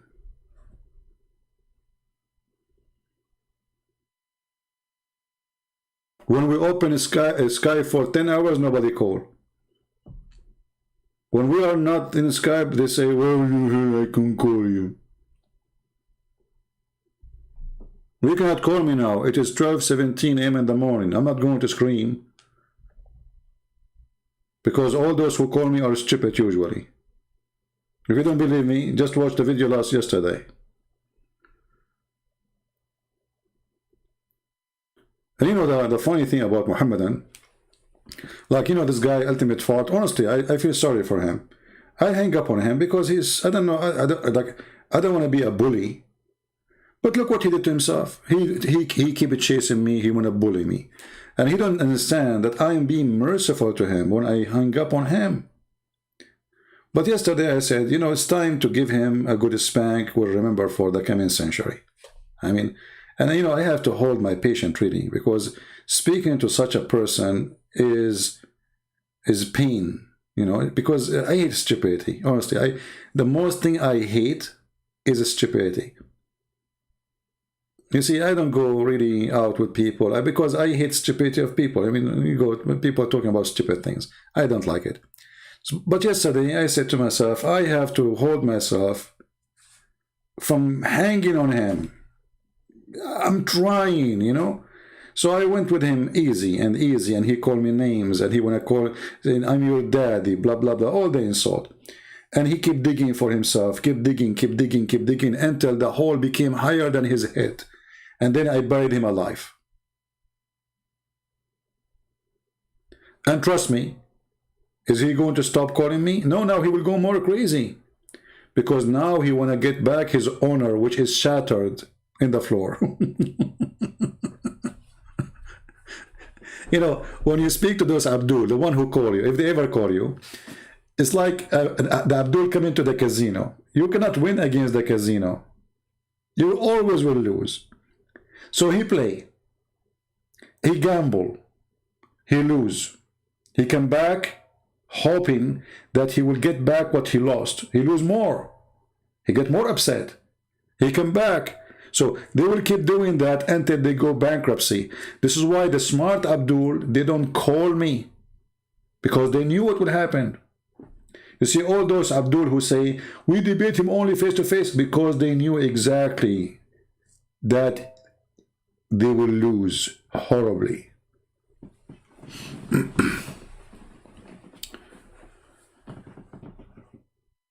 How you can get even with me? I can't even get even with myself.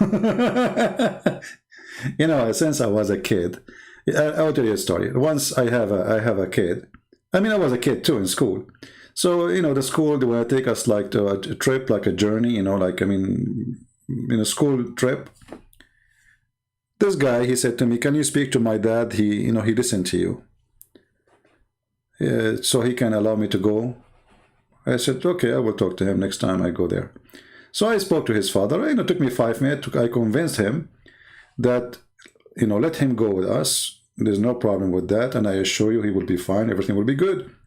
So the father, he agreed, if, in one condition, if his son accompany me all the time.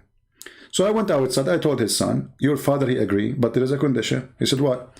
He said, you have to stay with me all the time. He said, I don't agree. I'm not a kid to walk with you. So like now he became arrogant. I said, but I promise your father, you know, but you will lose. I mean, we are going like friends anyway, you know. Why you don't want to be with us? He said, I'm not going to do that. I said, okay, if you don't do that, I'm going to tell your father not to send you. He said, you cannot do that. You just convince him to send me.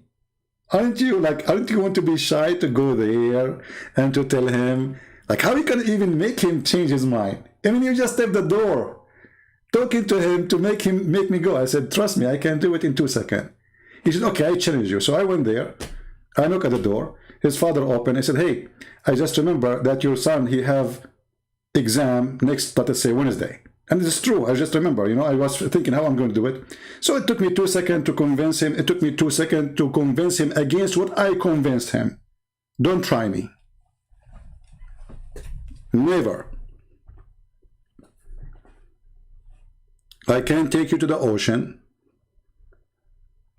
and you will not touch the water. So don't be a fool. Like, how in the world you want to convince my dad not to send me again? You just left the door. I mean, that would be stupid of you. He will laugh at you. You know, it's very easy. I just went there. I said, hey, by the way, he have an exam, you know. I don't think it's a good idea to go. He said, no way, he have an exam? No way, I'm not going to send him. It took me 2 minutes. Well, not even a minute.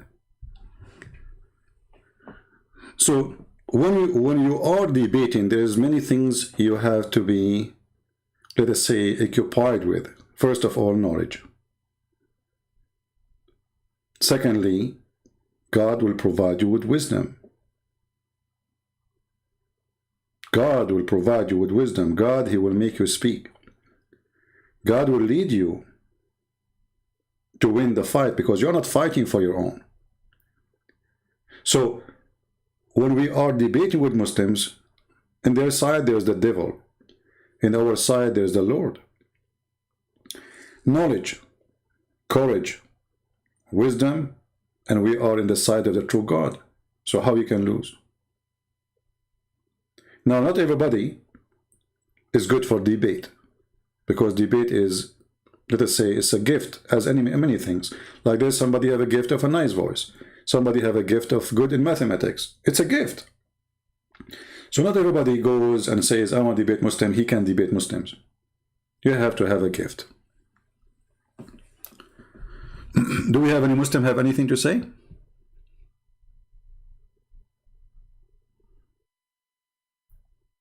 Anyone?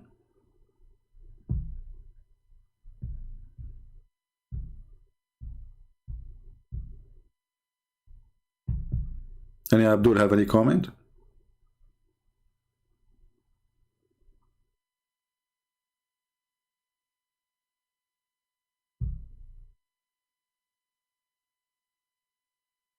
And you know, like when you are debating, you have to be able to like process the information you are receiving right away.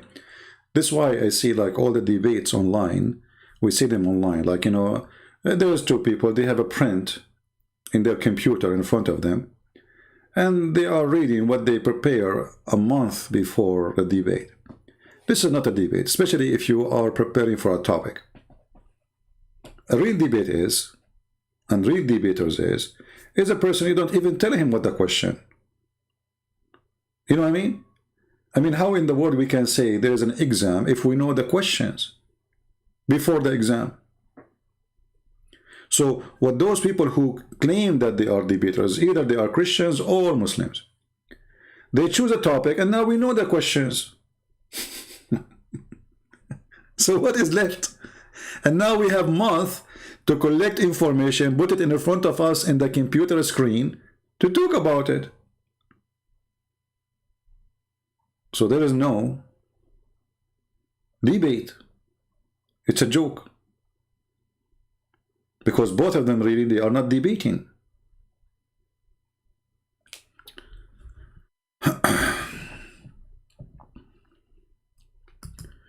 Can you explain the death stage in Islam 1971? I'm not sure what do you mean by the death stage.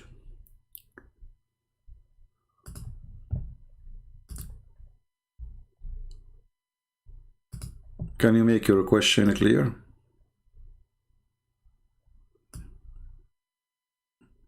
This is not about death stage. The verse here is speaking, وَإِن مِنْكُمْ إِلَّا وَارِدُهَا, is about you going to hell. This is not death. You see, there is difference between death and in the time you go to hell. You go to hell after resurrection, not when you are dead. So this is now you're alive.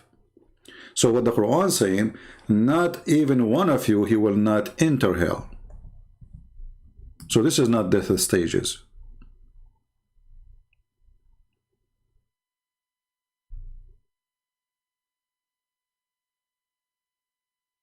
All right. Any other question?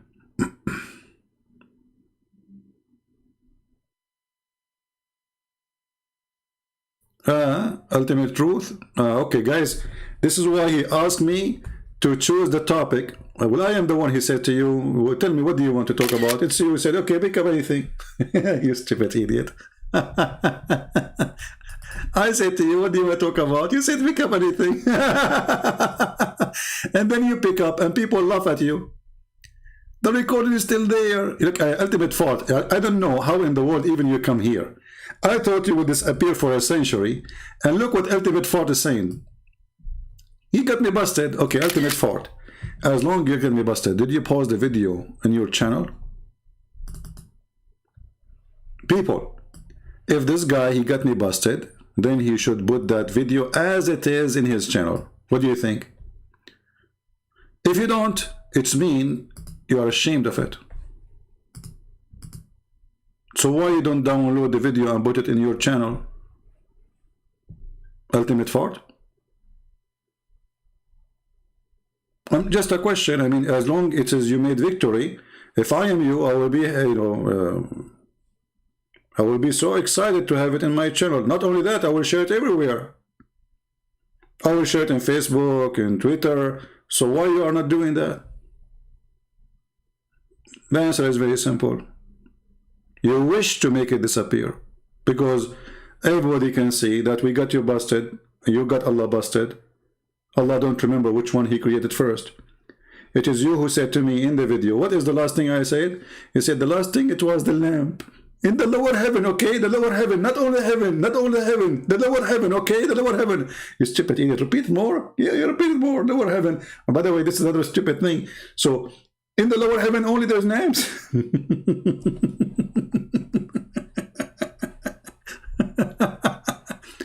And then you continue. And then we ask you to read the other verse. Okay, what is the last one? He said the mountains.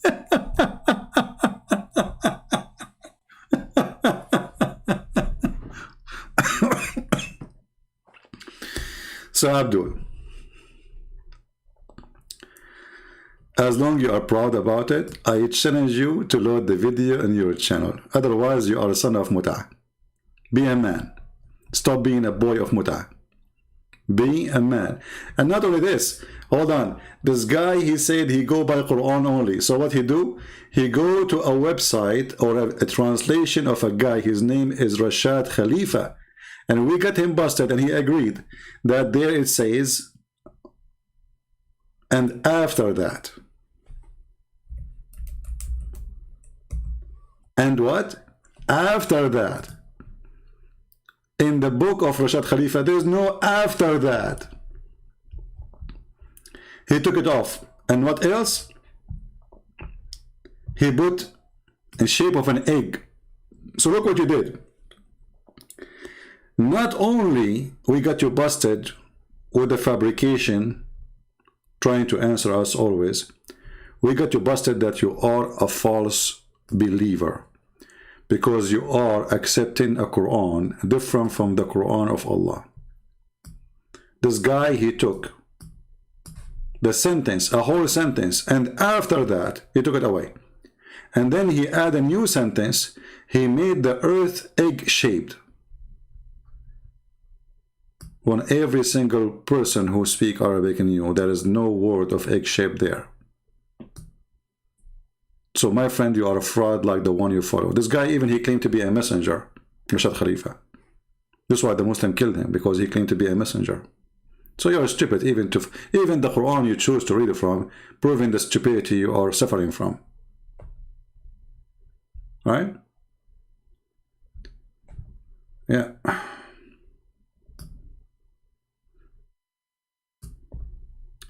Anyway. And by the way, this guy, Rashad Khalifa, he took like many, the reason he took those sentences from the Quran, because he was trying to make a calculation, math calculation to make it, you know the miracle of number 19? This guy is the one behind it. And this is why the Muslim killed him, because in order to do it, he have to cut a lot of verses from the Quran, a lot of words. He took them off totally. In Arabic, not only in English, you know. So, ultimate fault. As long as you are happy, and I'm so happy that you are okay. I was afraid that you would do something wrong to yourself after what happened yesterday, you know. But I'm so glad that you are okay and you are happy. But now, please, I have a requirement from you. Download the video and post it in your channel. Otherwise, people will be laughing at you. Prove to everybody that you are the winner and load the video on your channel. Is that fair, guys? Load the video on your channel. Any Muslim who debate me, you are more than welcome. I don't want to call it a debate, actually. You are just, all of you are a bunch of kids. But for the sake of argument, we call it an argument. As long you are happy, anyone who call me, I beg you to download the video of your call to me and load it again in any form you wish. If you don't do that, that means you are the one who is ashamed of it, not me.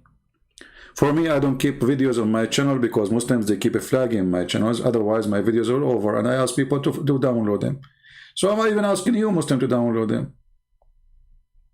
Very simple.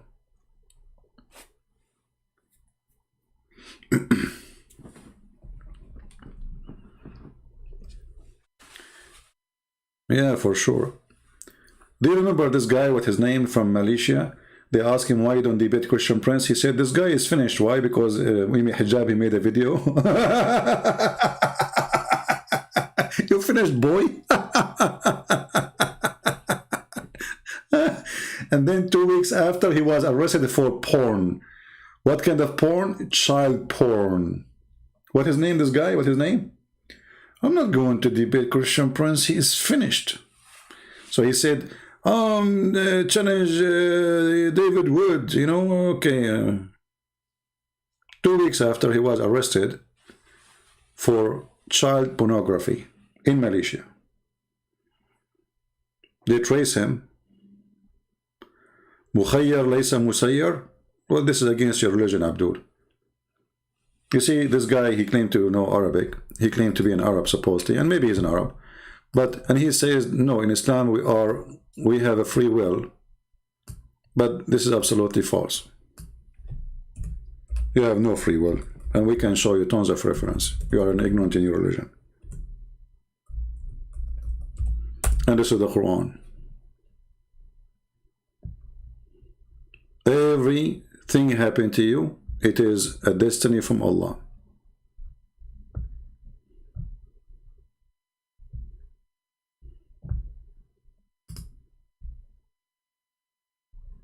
Do you see it? Chapter 57, verse number 22. And for sure, we can even give you the explanation and the interpretation. Actually, we just played for you the Sheikh saying to you, it's a destiny. It's very funny when the Muslims, they say, we believe in a free will. When their prophets say the opposite, the Quran say the opposite, their Sheikh say the opposite, and then Abdul in the chat, he say we believe in free will.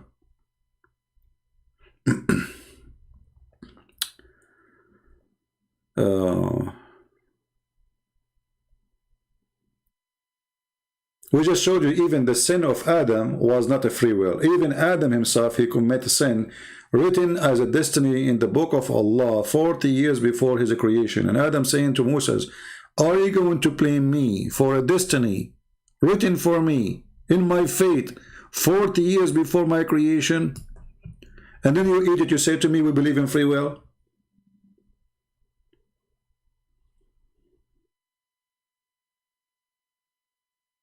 And then your prophet, he agreed with Adam. So Adam, he refuted Moses. In the same time here, you notice that there is something stupid about Muhammad. Because how Muslim they say that Moses was a Muslim, and this is Moses after death, he believed in the original sin. See, Moses is not a Muslim for sure. Muhammad confirmed that.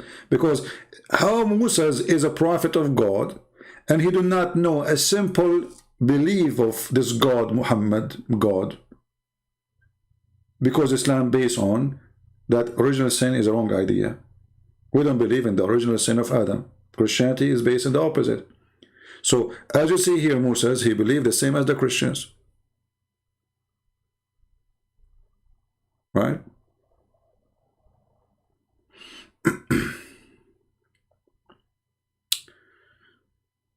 Do we have any Abdul?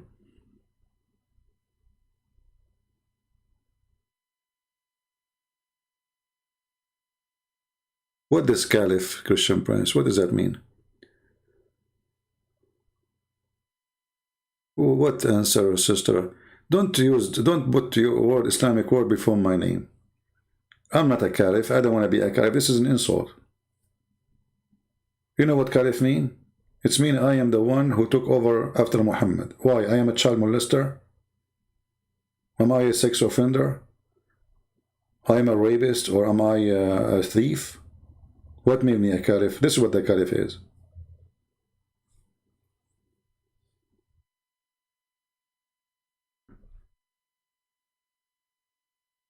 Okay, Mr. S1, I'm going to take your call. Don't go. Guys, Mr. S1, he is saying I'm seeking somebody who speaks Arabic, and he speaks Arabic. Okay? Hold on. Give me a second. Are you happy? Even though I don't like to take call at this time because I don't want to scream. Please don't force me to scream. It is after midnight. So let me call you. Send me a text message in Skype, please. I want to see how good you are. Here we go. People get excited now. I hope that you are what you claim to be.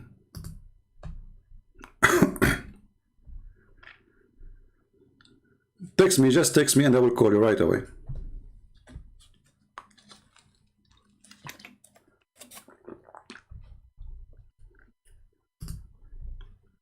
I'm logging in Skype. Okay, I am in Skype already. Text me, my friend.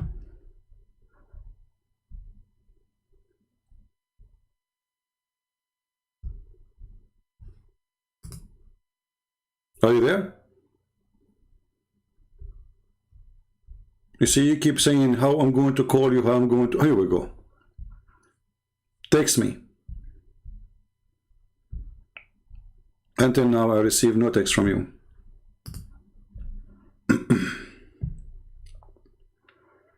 Text me and tell me what's your name there, because I have 1 million people texting me in Skype every day. So I open my Skype, I will find tons.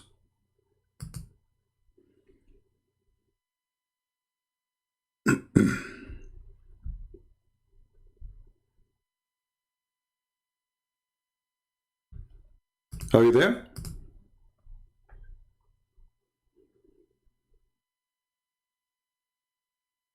What happened to you? The Arabic speaking person. S1, are you there?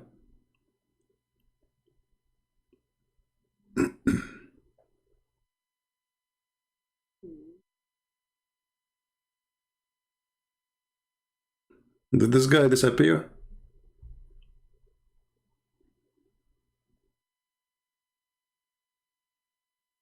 Maybe he was trying to make a show in front of some Muslim girls that he is a hero.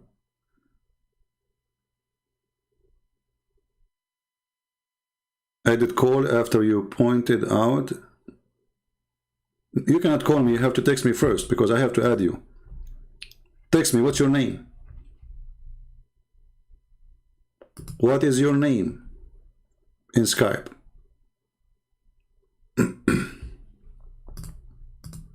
Don't waste my time. What is your name in Skype?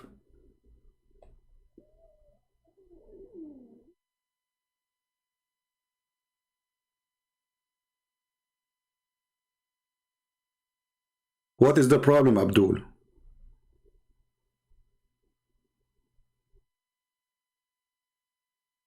What's your name in Skype?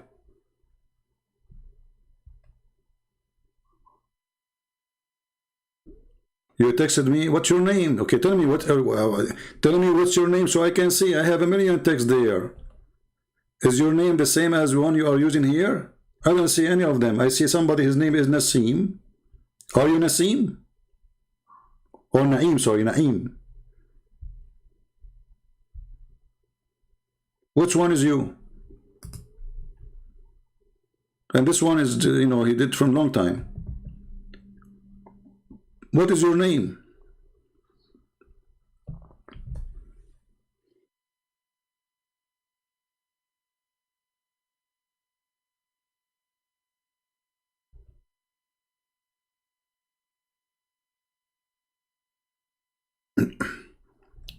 Hey, Ultimate, don't come here again. Just go. We are done with you. Don't even come to chat here. You are just a stupid idiot. We have no time for kids. We spanked you yesterday. That's it. I give you a chance. If you are a man, go and download the video, post it in your YouTube channel. Because you're supposed to, yesterday you got me busted. So what do you want more? That's it. S1. Here we go. I receive a text. Let us see from who. Ah, this is you? Okay, so why you are calling yourself Manjan? Okay, Manjan.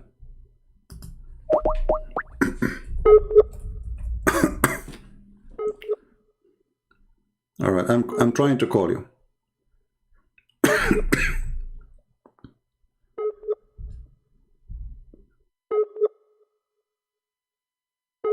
It's connecting, I don't know. Let us hope it's going to work.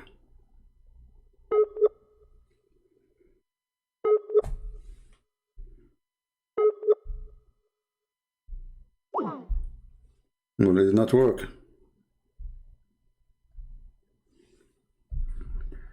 It says you are not online. Let us try again. Don't call me. Let me call you.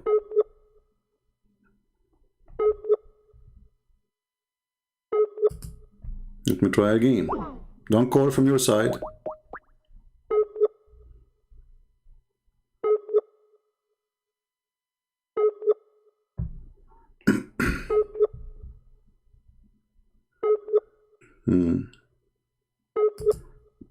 Okay, let us see. I will add you. Maybe that will help.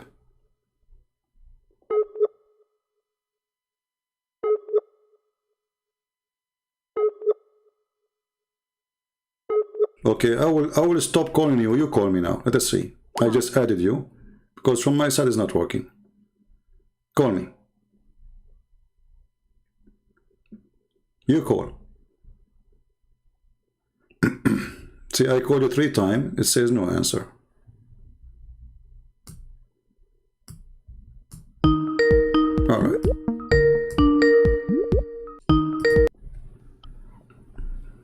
Hello? Hello? See, I called you 3 times. It says no answer.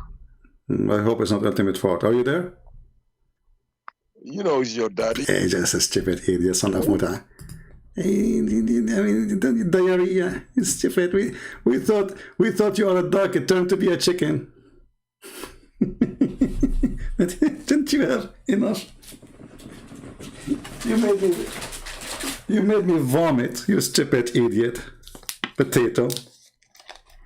You knew anything there. I mean, didn't you have enough? Honestly.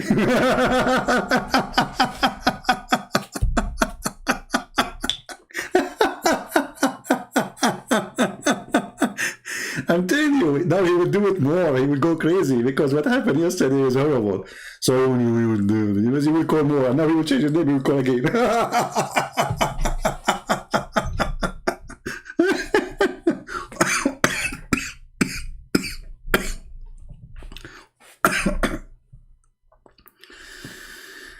All right. Well, I just received a text. Okay. Hey, CP, I wanted to confirm. Okay, and then, sir, my parents are now ex-Muslims. I'm not going to show the name. Let me do this. Hold on.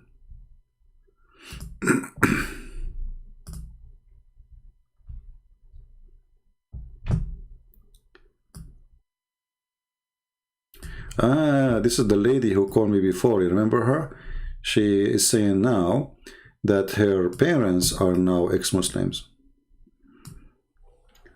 My parents now are ex-Muslims, and my dad is a big fan of yours. Thank you very much for helping us getting out of this cult. You're welcome, my dear sister. We're happy for you.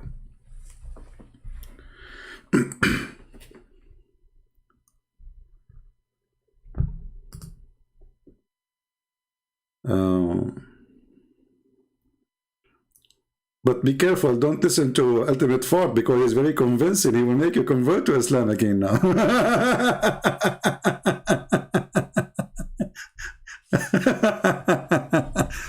You know, I know it that this is Ultimate Fort, because Ultimate Fort, he shared many things. First, he is a stupid, you know, like there's something in his, I'm not going to say why, I know it's him, extremely stupid. Even before he talked, I said, I hope it's not Ultimate Fort. And it was him.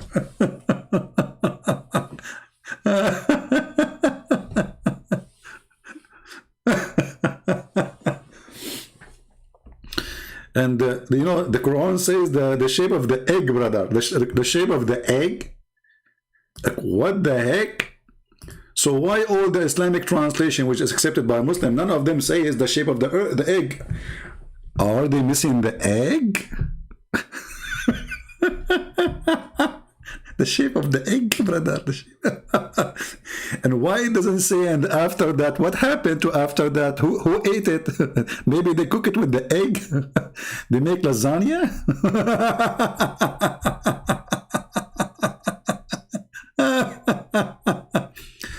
See, this is the Muslim translation for the verse. It says, and after that he spread the earth. In Rashad Khalifa translation, there's no after that, it's gone. And the earth became maybe they are talking about spreading the egg.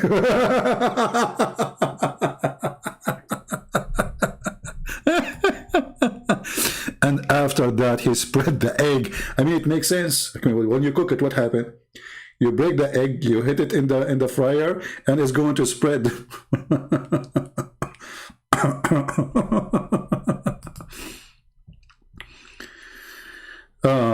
Latina, she is asking, don't you get emotionally exhausted? No, the Muslims don't make me exhausted, but what make me exhausted sometimes is the Christians. You see, because, you know, sometimes we get frustrated with the Christians. We repeat, we say the same thing 1,000 times. Still somebody will ask you, and he come always here, he will ask you the same question which we answered, you know, 2 months ago, many times. So, you know, Muslim, they don't really frustrate me, but I give a Muslim a chance to talk to me once, twice, 3 times. After that, if this person is useless, there's no point. I mean, that's it. Okay, record it, post it there.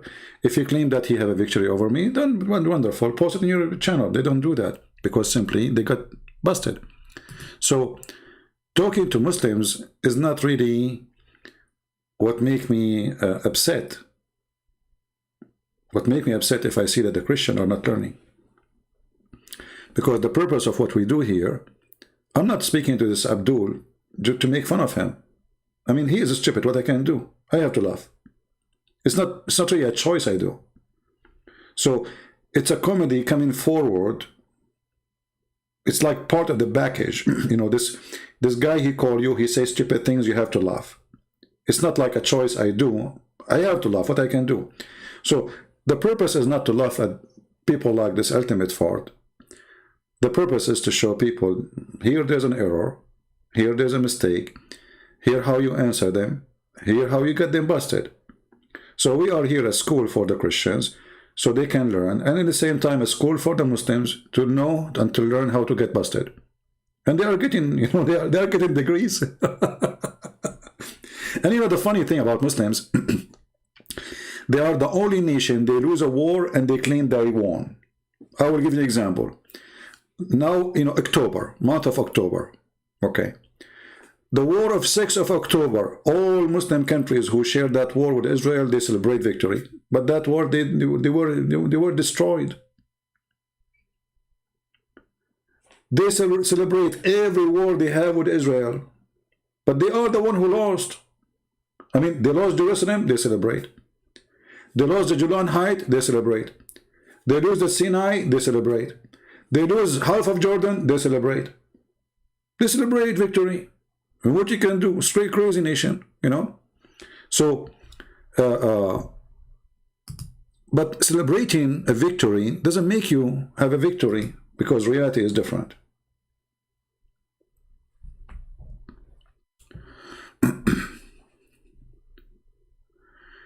Do you, if you believe in sola fide, what is sola fide? I don't know what is that. Is that like a kind of a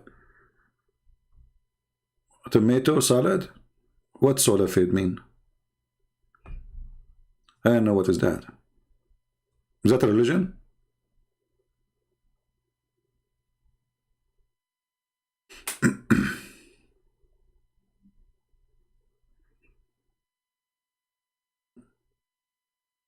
Well, it's too late. I just closed because it turned to be that this is ultimate fart. You know, when we ask him 1,000 times, yeah. Alex or Excel, you know, there's no need to talk about what happened to Aisha, but I mean, everybody should ask himself. A man at the age of 54 marrying a child at the age of 6.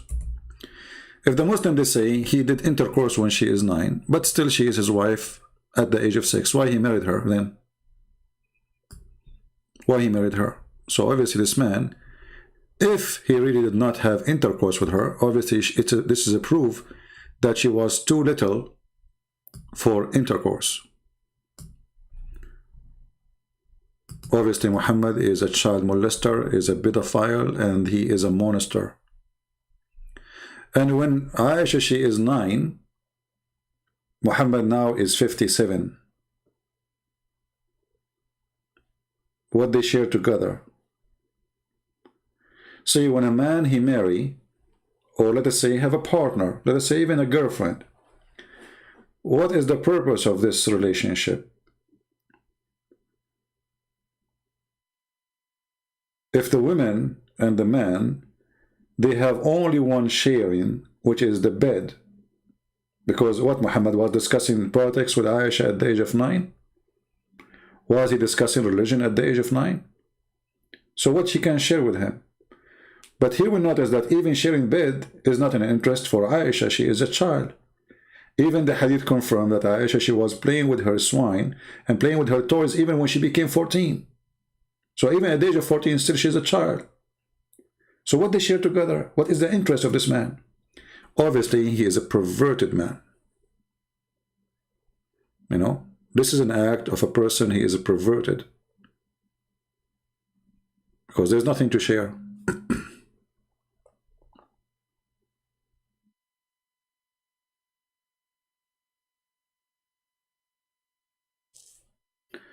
Anything else?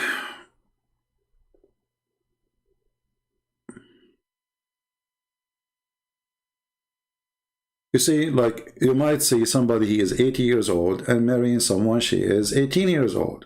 Okay, at least she is a female, grown female.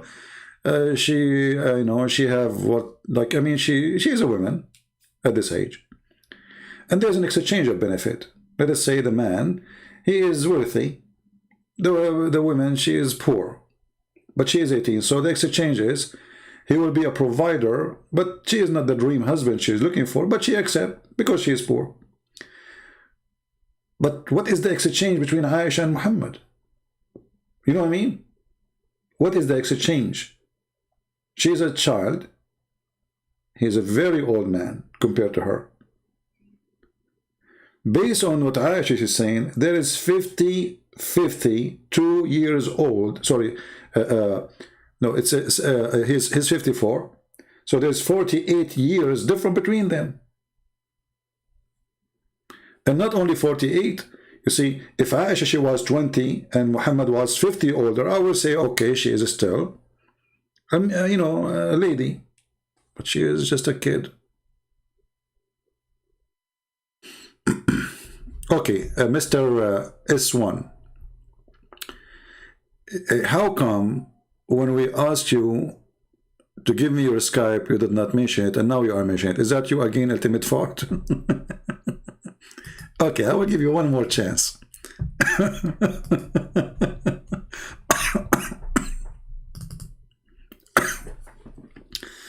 I will open Skype again. Just for you. Let us see if you are not ultimate fart.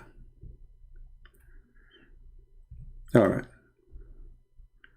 Well, I don't see anything from your name. coming to me. I don't see such a name is texting me. Where is your name texting me? It's one.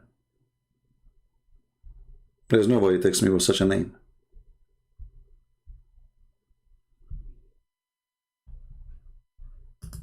Text me now. You must be ultimate fart, aren't you?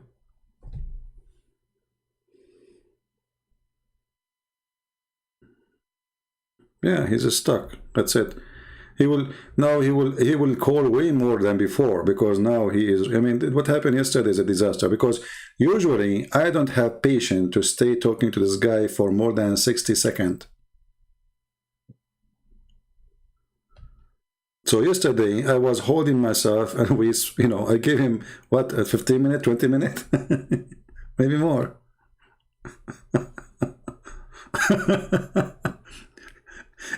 This guy, ultimate fart, is like a stalker. You know, a stalker.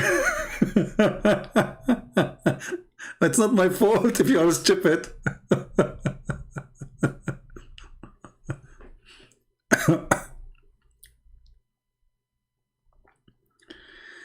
It's one. He is not opening his Skype, because if he said he texted me, right? There's no text coming from him, and there's no call coming from him, because if there is, I will see a missed call. I can show you all the names I received from them call in the last 1 hour, or text, let's say. None of them is him. There's a guy, his name is Leo. You are not Leo, you said your name is S1. There's a guy, his name is Naim. And this guy, he called yesterday, actually it's not even today. So where is your text? Ultimate fart? I don't see you. A joker.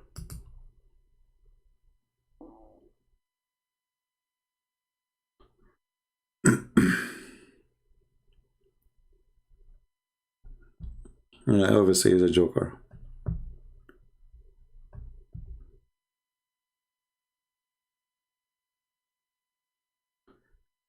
And now if I exit Skype, he will say, I'm texting you.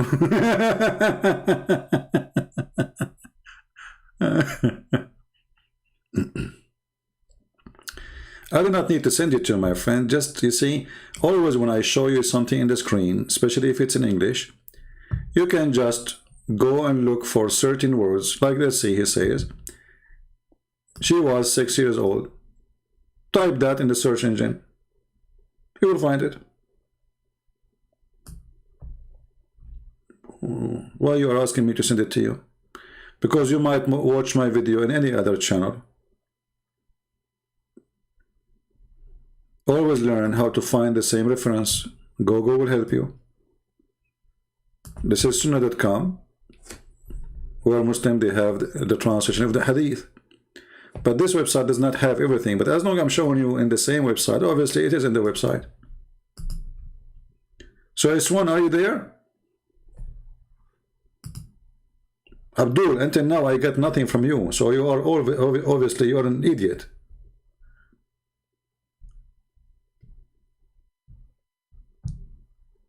What a liar.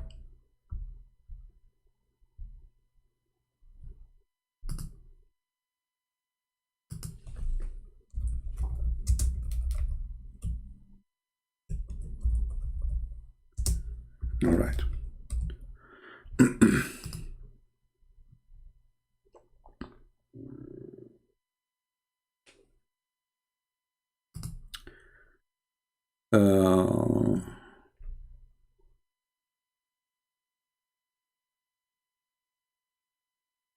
Yeah, it's okay. I mean, you don't know. I mean, who is those kids? The funny, when you bring, like when the Muslim, they say to you, I will bring my sheikh. And then their sheikh, he call us. And then everybody laugh at his sheikh. Then he say, this is not a sheikh. But you are the one who brought him. And you are the one who said he is a sheikh. You know? So depending on what would happen. Right? If their sheikh do good, he is a sheikh, he is wonderful. And you will notice that all of them, they share one thing, the bully. You know, they are bully. Like, you know, the Christian prince wearing burqa. There we go. Why Christian prince wearing burqa? Because he is not showing his face. My friend, I don't look good. I look so scary. I don't like to show my face. What's the problem? As long as you don't talk to people who don't show their face, why you're even mentioning my name? What's your problem then? Just focus on the one who show his face. Idiot. Your God don't show his face.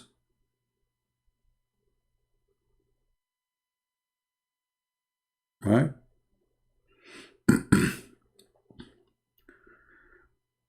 I like the video made by this Christian from, I think he's from Pakistan. He went in the front of the mosque of this potato guy, what's his name, Uthman, and he asked him to write a verse. He ran away. Here we go. This Christian, he is, I don't know how much he knows about Islam, but he got you busted in 2 seconds.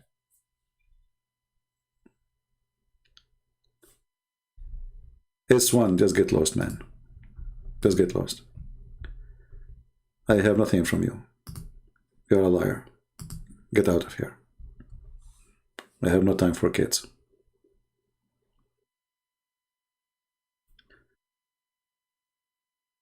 Now, let us see. How many people here are from Indonesia? Give me one if you are from Indonesia. How many people now join us from Indonesia? Give me one.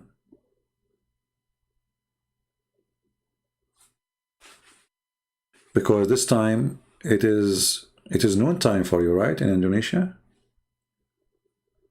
Are you guys joining us and you are eating?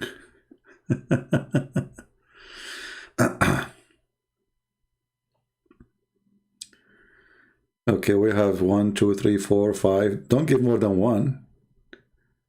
Man, a lot of people from Indonesia. Okay, okay. That's good. That's wonderful. Malaysia too, all right. Japan. A lot of people from Asia, I can tell. By the way, I really like Asian people, you know. For some reason, I feel that Asian people, they are, let us say, I mean, there's many good positive things more than the negative, but there's negative for sure. As an example, negative things about Asian, they are very emotional, you know, which means they can switch like weather, like in a second, you know, from happy to sad. But generally speaking, Asian people are really wonderful people. And maybe the good thing about them, they are emotional because we're a human. We don't want to be like a steel, you know. So it's good to have somebody he feel for you, you know, a friend or neighbors or somebody he feel for you, somebody he feel your sadness, your happiness. So Asian, they have different, let us say, nature from, let us say, European or white people. They are more friendly, they are more open, they are more family-oriented. But again, every group of people, they have some negative and positive. As an example, European people, they have something very good, which is they don't put your nose in your business. In Asia, no, they put your nose in your business. You know what I mean? Yeah. So anyway, yeah, Filipino people are wonderful too. Actually, I like Filipinos because they are very family people, you know. I saw some Filipinos, they have kids, they are not their, even their kids. You will see somebody, he's taking the cousin of the cousin of the cousin child, which means even the child is not even like something directly related to him. They adopt children just because they are from cousin of the family, and they spend their money on them. They buy them gifts, they grow up in their house, they treat them as their own. Very wonderful, you know, that's a very, very nice thing. So there's one thing about Filipinos, they are very, very close as a family. You know, they support each other. You will see someone working, which might be negative too, like spending his life working in Saudi Arabia to send all the money he have to spend in his family. Poor guy, you know. So there those things you don't really find between Western in general, you know. Like in the West, you become 18, go find a job. That's it. You want to stay home? You have to pay. Generally, Eastern people, they have different culture. Like for us as a Middle Eastern, if a female, she stay in the house even until she is 60, you know, she's welcome to stay. And nobody will force her to leave. And I saw sometime videos on YouTube, a girl, she is saying, I convinced my mom to let me stay in her place and I will pay a rent for the room. For us, this is something impossible to happen. For us in our tradition, this is shame, you know. This is impossible. So every culture has some negative and positive, but Asian people in general, I believe they have a lot of positive things.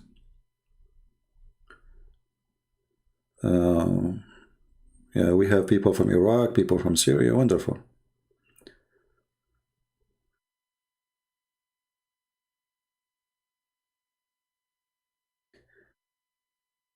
You wish that your boys can move out now at 18?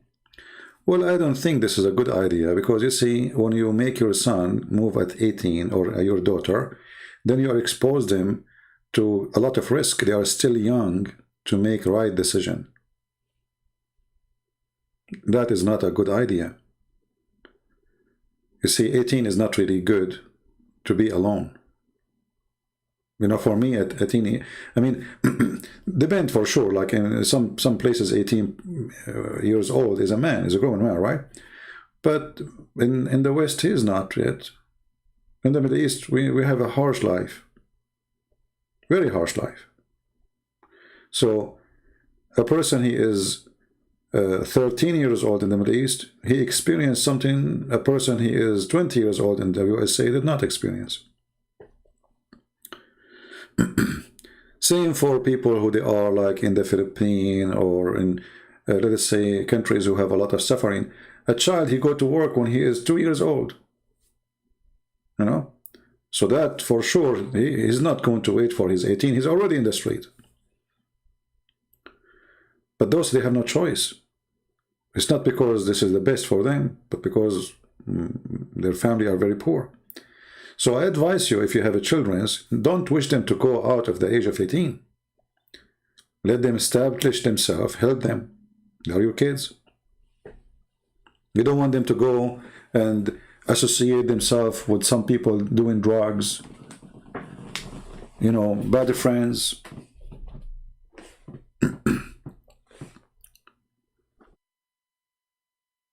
This is where you destroy your children, actually. You know? But anyway, for me, I find that this is not right. But maybe for you, you can make it right. I don't know. For me, I believe this is not right.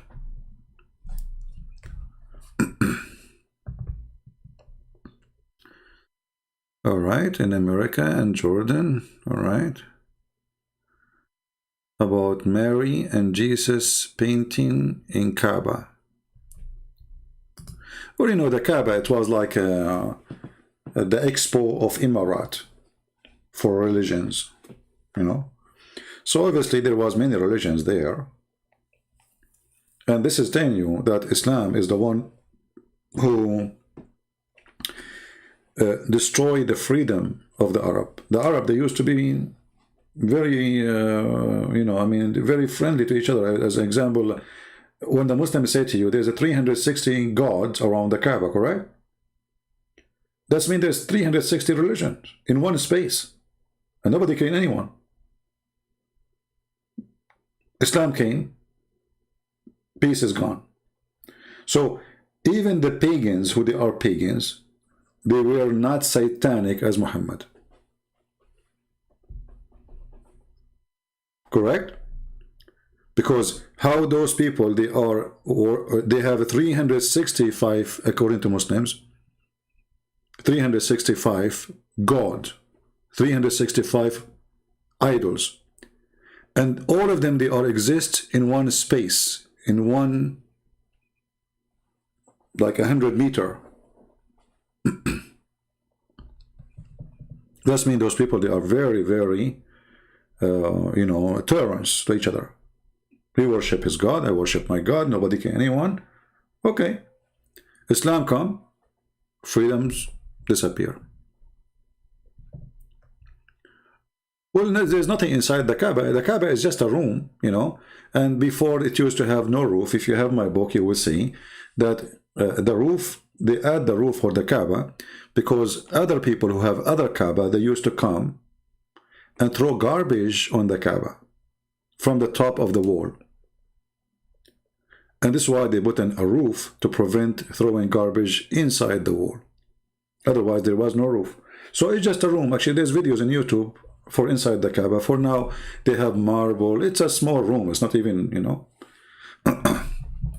there's nothing. Ultimate Farmer, the Bible channel CP. Well, you know, I'm waiting for the Lord to make me decide to go for it. You know, when that will happen, I will let you know.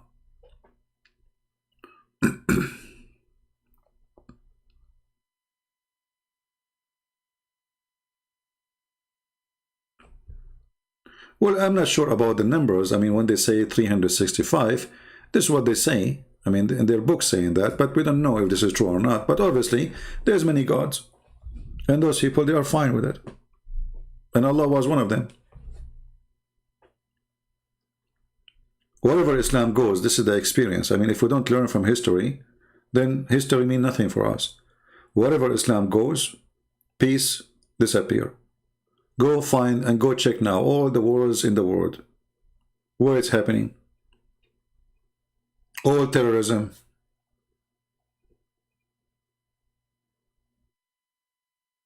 You will find Islam behind it.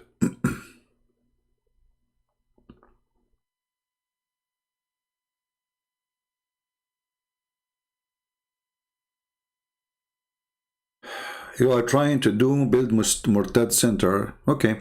Well, you know, you do not need to build a center as a physical building.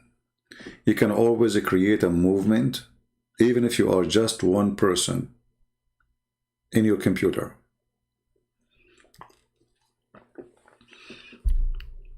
If we ask now the Indonesian, how many people watch the videos of Christian Prince? You will say to me, there's millions. Okay, that's wonderful. But Christian Prince himself, he never thought, I never thought, to be honest with you, that one day, people in the end of the world, I mean, I never met them, I never saw them. They will be listening to my videos, the videos will be like a, you know, make a big difference for them. So you can do the same. It's not a center. It's not a building. It is an individual. He have faith and he fight for it.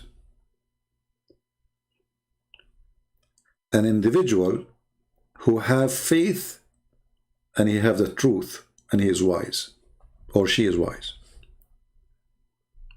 It's not really a building.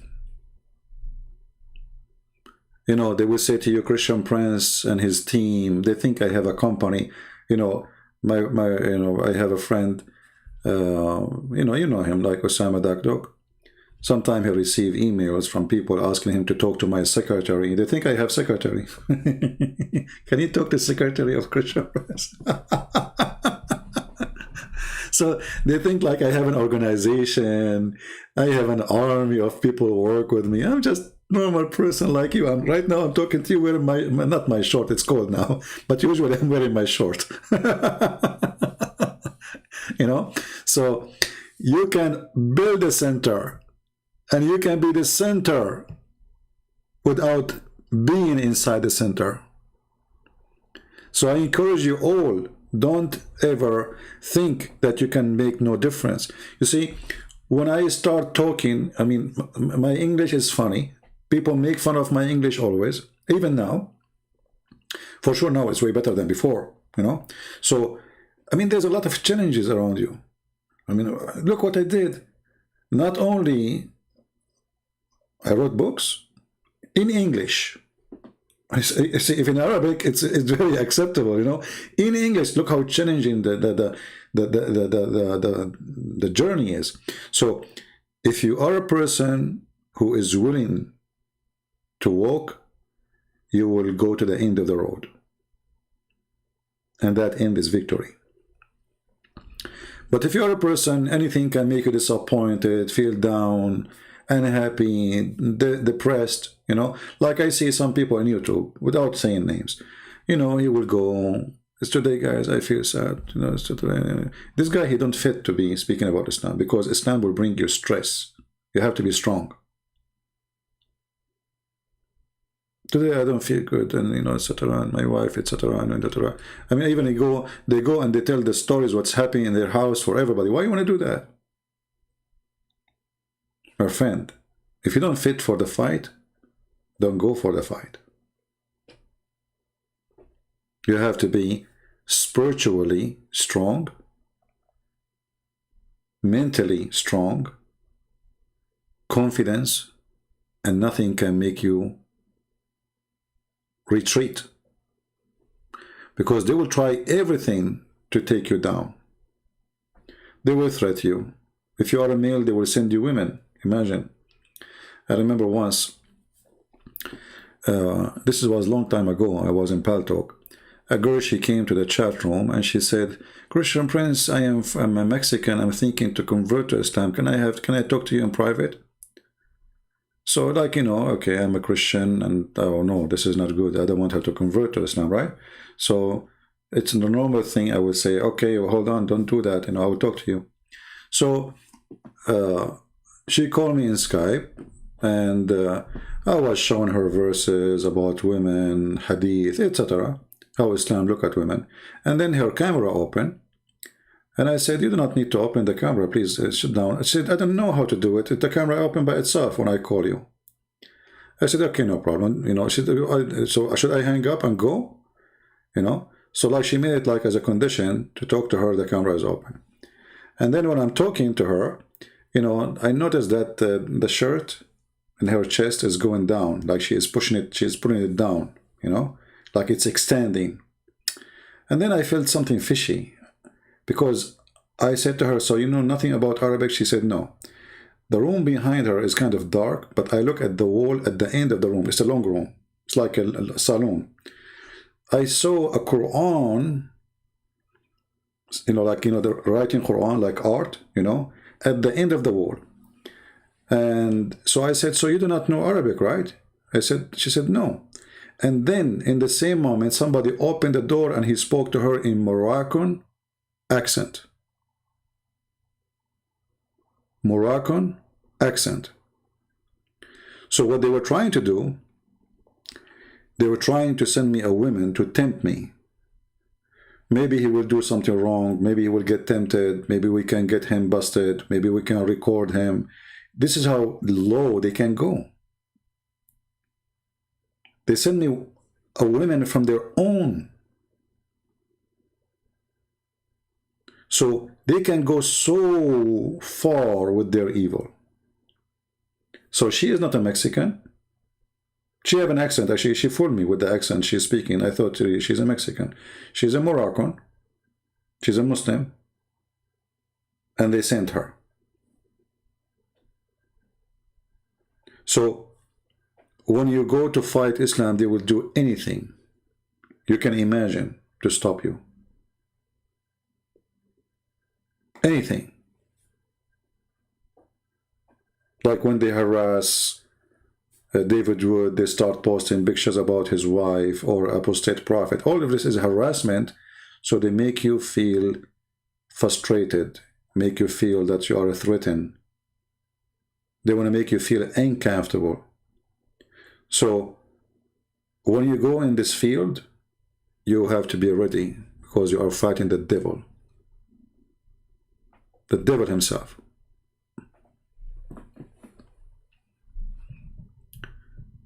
And you know, the funny thing is, let us say this guy is, you know, let us say that they were successful to tempt somebody, he is a Christian. Okay, well, and so what? I mean, if he is a priest, maybe this will be bad, but every man is a man at the end of the day, and he can be tempted. So you proved what? Still, your prophet is a perverted man. And actually, by doing that, you prove to us that your prophet obviously is a perverted, because if you are willing to send your sister to strip for a Christian person, just to refute that person, that Islam is good. How bad Islam is that, you know?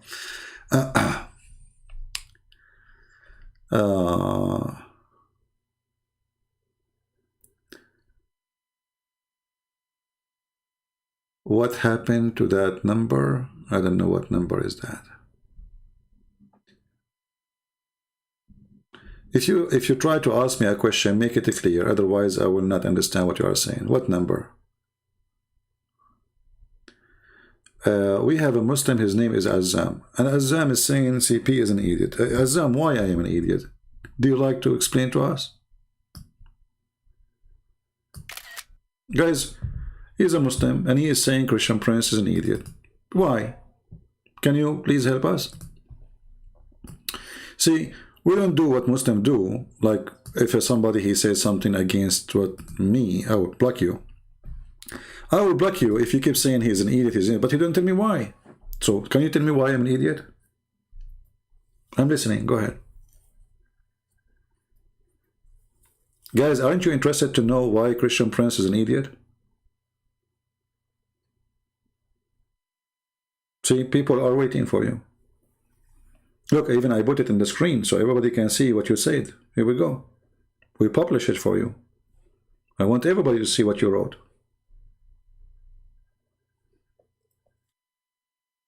So,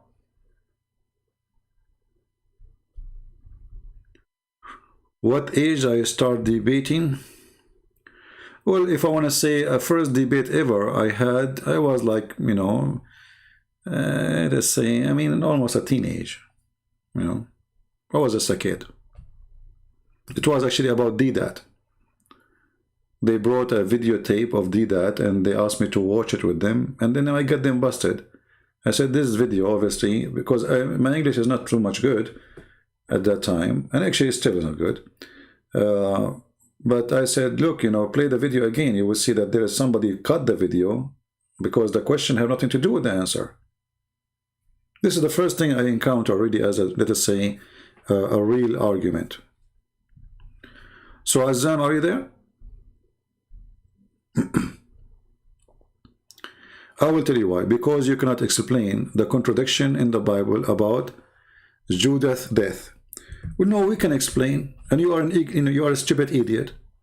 Because when the Bible says that Judah he killed himself, and the Bible says that Judah he fell down and his body shattered, because simply he hanged himself, and then when your body decay, your body will fall down, and then your body will shatter. So you're stupid. Here we go, answer you. Took us 2 seconds.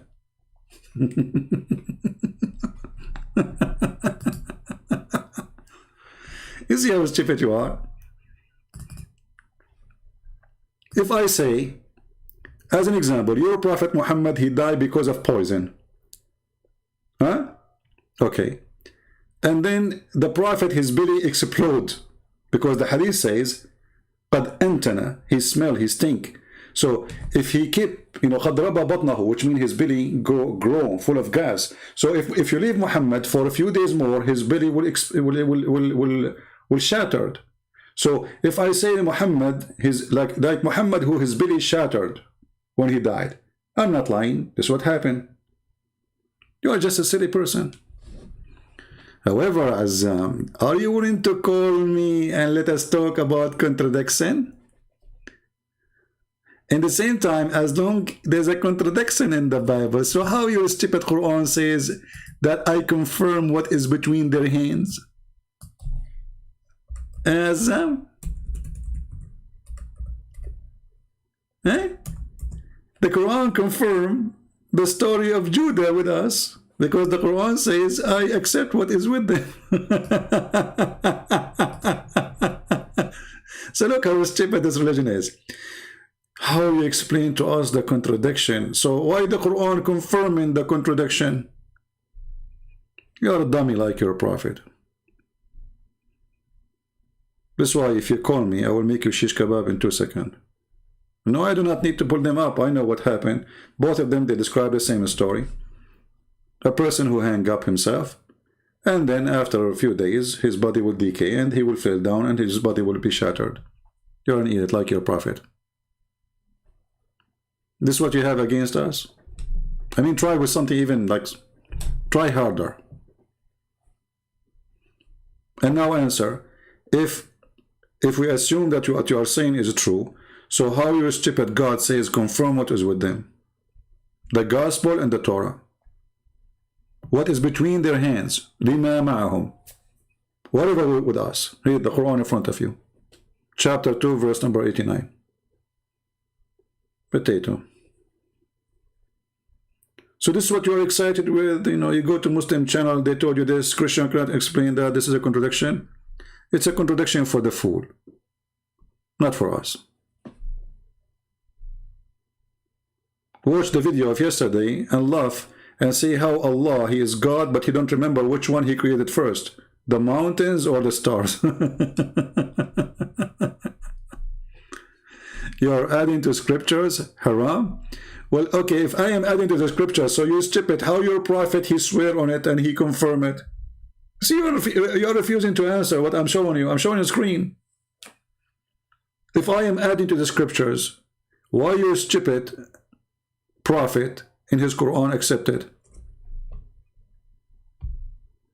Okay, I will bring up the scriptures. Are you willing to call me? Azam? Are you willing to call me? In front of everybody.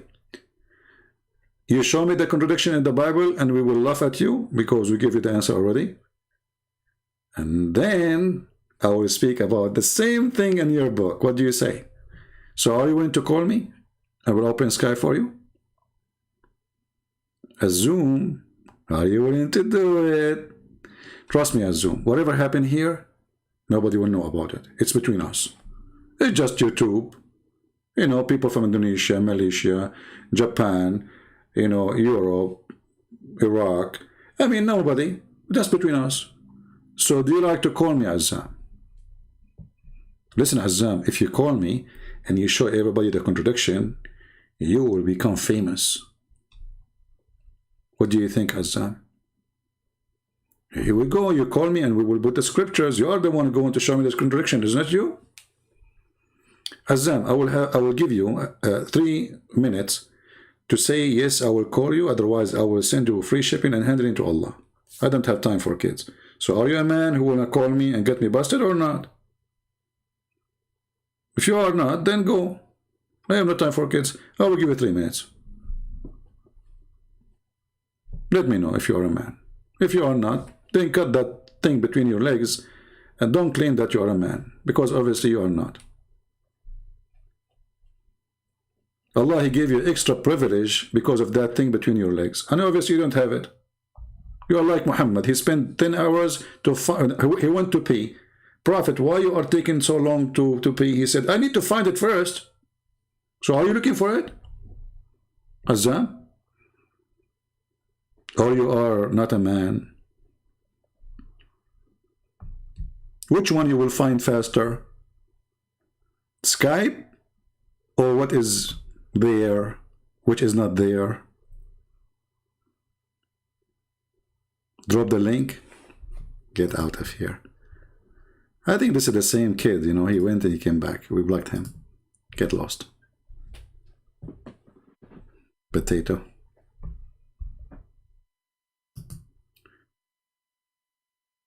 The funny thing about Muslims, there's things you can say in different channels. Here, you cannot play with me.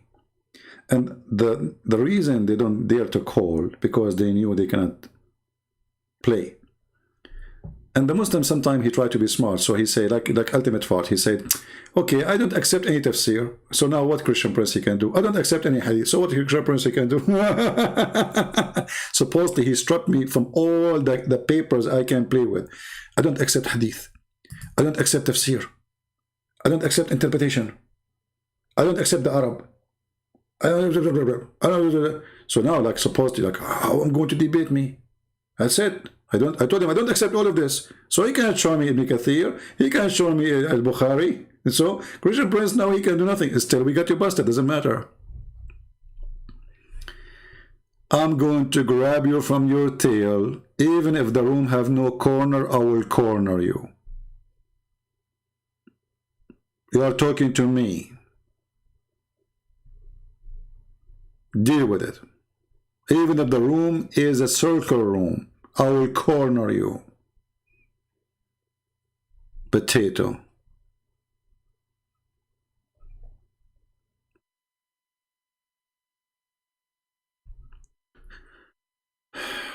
All right. Anything else? Yeah, I blocked him. I don't have time for kids, you know. You wanna, okay, hold on. So if you come here and you say to Christian Prince, you cannot answer this, and I answered you. Anyone can go and read the verses, and you can see. Like, when you have 3 or 4 people talking about the same story. Okay. So let us say a person, he have a car accident. He have a car accident. The first person, he says, this person, he died because of car accident. Then the second person, he said, this person, he died because his heart was bleeding. The third person, he said, his lung was bleeding. Well, all of them, they are telling the truth, because of the car accident, his heart was bleeding and his lung was bleeding, he died. So, very silly. But when you are just looking desperately to find a contradiction, you will find it if you are looking for something you try to fabricate. Here in our side, we are showing you from your Quran, step by step. In one verse, Allah, he says, he created the mountain after he created the earth right away, which means the second thing is the mountain. We go to a different verse, we will find the opposite. The last thing, it was the mountain. So there is no need even to debate about it. But anyway, even when you come to show us into contradiction, we say to you, call us to show us, you don't dare to do it. This is telling you how weak you are. Muslims are weak believers. This is why they have weak hadith. You ask any Muslim, what do you think about this hadith? He says to you, it's weak. What kind of religion they accept to believe that their prophet, the story they wrote about him, is a fabrication? They are saying to us that we Muslim, we lie. About who? About our prophet. This is what they were saying. So you have books in your libraries, all those hundreds of years, and they are the highest books for you. The second we quote for you what is in your books, the books are not good no more. That because your religion is weak and your prophet is weak. How you can find a good wife? Somebody told you that I am your neighbor who work in how I can find a good wife. Look at, hey, I need to find a good wife for me first. How I can find a good wife. Like somebody saying to, like somebody told you that Christian Prince, you have 10 wives. If I can find a good wife for me, I will advise myself first before I advise you. People are funny. Unbelievable. Here we go. Captain, he changed his name, he came back. Well, moreover, the Bible is written by many different authors. It doesn't matter, because simply the Bible is a book of books, you idiot. You are again son of Muta. The problem is that you have a book which is supposedly written by one author, yet this author contradicts himself. Change your name and come back. See, this is against you. Because if we have different author, as you are saying, and each one of them is saying something, well, they are different author. Otherwise, if we have one book, there's no need for the second person to write the same book. That would be stupid. As an example, if we have the book of Luke. And then the book of Luke is exactly the same as the book of John. So why John need to write a book the same as the book of Luke?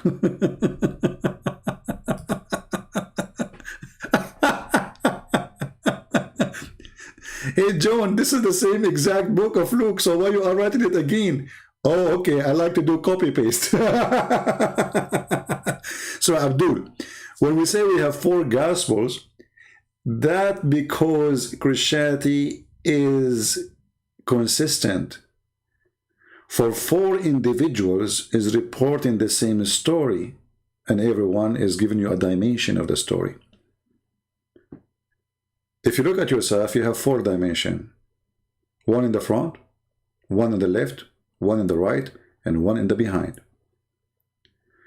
Each one who stand in a place, he see the same object, but he will see different side. The perfect dimension is 4 dimension, because we saw it from all direction. So the 4, they complete the story. They don't add to it, they don't take from it. They make it more understood and more explained and more, let us say, livable story. If I was next to Jesus when he was on the cross, let us say I was 20 meters away, but there's a person who was 10 meters away. That person who is 10 meters away, he will hear more what Jesus is saying than someone like me. So for me, I can say what I heard from people around me because their voice is loud to me, but I cannot tell you what the one who was 20 or 50 meters away was saying. So this is your silliness. However, in your Quran, it says, Inna alayna jam'uhu wa Qur'anahu. It is on us to collect it and to put it as a book. But Allah, He did not collect the book. He did not gather the book. Who is the one who did that? Muhammadan.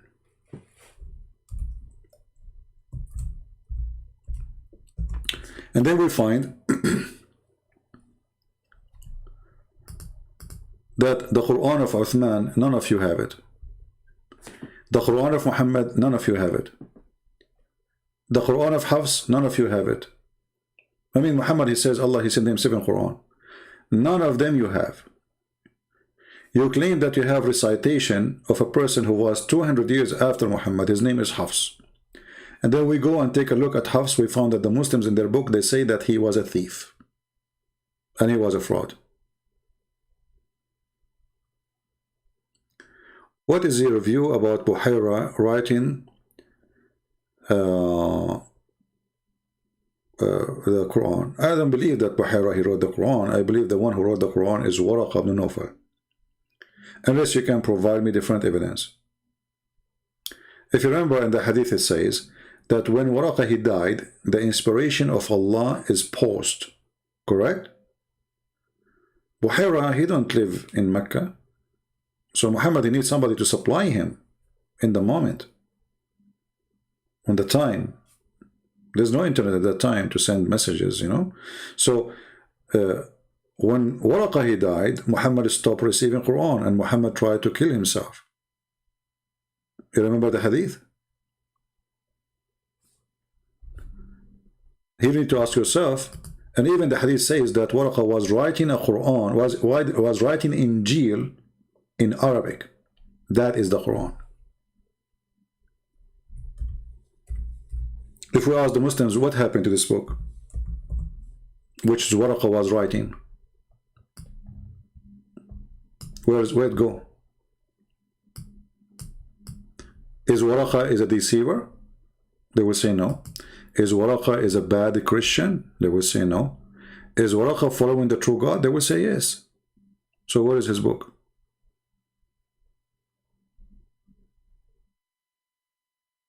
Here you see that Waraqa, he became a Christian and he was writing the Injil. Read carefully. Who during the pre-Islamic period became a Christian and used to write an Arabic writing and used to write the gospel in Arabic. Do you see it? That is the Quran. And then when this guy he died, Muhammad stopped receiving messages from Allah. So what is the connection between his death and Quran? It's obvious. Right? Here you see that few days after Waraqah died, and the divine inspiration was also paused for a while. For a while means long time. And the Prophet becomes so sad, so we have heard that he intended several times to throw himself from the top of the high mountains. Here again, this is confirmed that Muhammad is so desperate, he lost hope. He don't know what to do. The guy was giving him Quran is dead. To the point he tried to kill himself. So for me, I believe that Waraqah is more convincing to be the one behind Muhammad, and I believe actually Waraqah is the real father of Muhammad.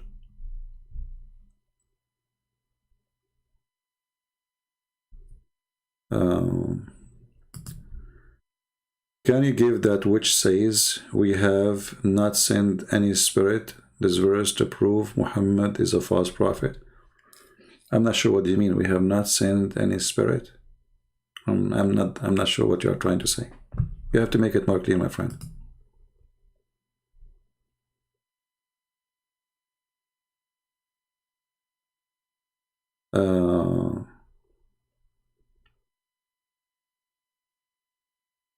Do we have any Abdul want to say anything?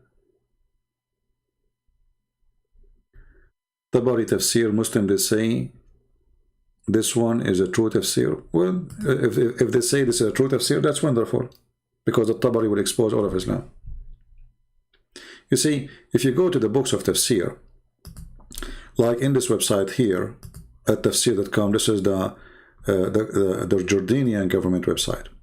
So if you go and click here at books, you will find a long list, you know, really huge list. And you will find the date of those lists. Like as an example here, this is 150 after Muhammad announced himself doing hijrah or immigrating. This is the calendar of the Muslims. So the more earlier it is, the more truthful it is. So when the Muslim, they say, we accept this guy as long it is earlier, no problem. That's wonderful. Because at that time, the Muslim did not need to compromise like today. To say, oh, it doesn't say beat the women. Oh, it doesn't say, etc. You know what I mean? So they were like, at that time, in their glorious gang time, killing everybody, occupying land. So they have no reason to compromise in their books. So books who can explain Islam is books which is very early in Islam, can be considered more truthful than other books who came, like Ibn Kathir. Ibn Kathir, he came 800 years of Muhammad, after Muhammad. That's mean 1,400 years after Jesus. You know what I mean? So this guy is pretty new compared to the rest. So his translation to fit with that time, or to say his interpretation to fit with that time. So they compromise. So the earth is not a flat no more. The sun is not going in muddy water no more, etc. Right? So here you see the date of every interpretation, and the more it is, the number is small, the more it is better. So now At-Tabari is a 310, which means 310 after Muhammad claiming to be a messenger. But this is not the earliest, but this is one of the earliest. So for me, no problem. Actually, I changed the Muslim to say we agree with this. At-Tabari is very good for me. No problem.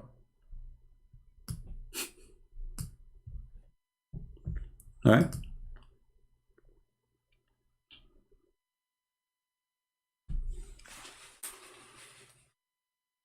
Do we have any Abdul?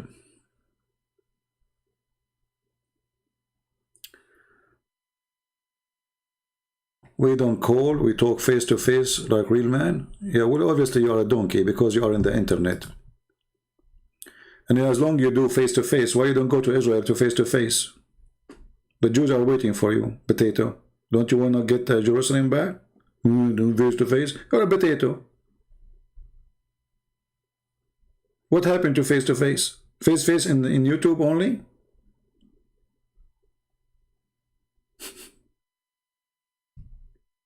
In YouTube you want to do face to face? You're in YouTube, you idiot.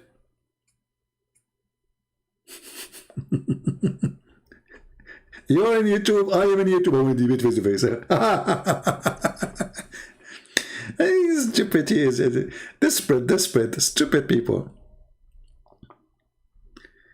We need face to face, we do not need face to face. Who care? I am here destroying your God. Do something about it. We don't need face to face. Okay, don't do me then. Who care? If you want to debate me face to face or ass to ass, you are a donkey. Like if you can, so I cannot do good if it's in the internet. So you will do good in the face to face. Trust me, you will do pee-pee when you see my face. I look scary. If I go fishing, I look at the ocean, the fish die. Unbelievable. I go in the elevator, I say hello, nobody answer. I scared the hell of everybody. Good morning, nobody answer. Like hello. By the way, I'm your neighbor, and nobody answer. Everybody's head is down, like okay. You know, and they are breathing heavy. Face to face, what face to face would do? We don't want to go there. You think someone like you can intimidate someone like me? Face to face? You would do pee-pee. Potato.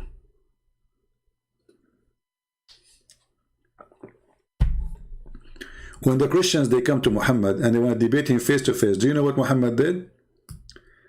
They spent the whole day talking to him. Answer us. Okay, give us an answer. He refused to talk.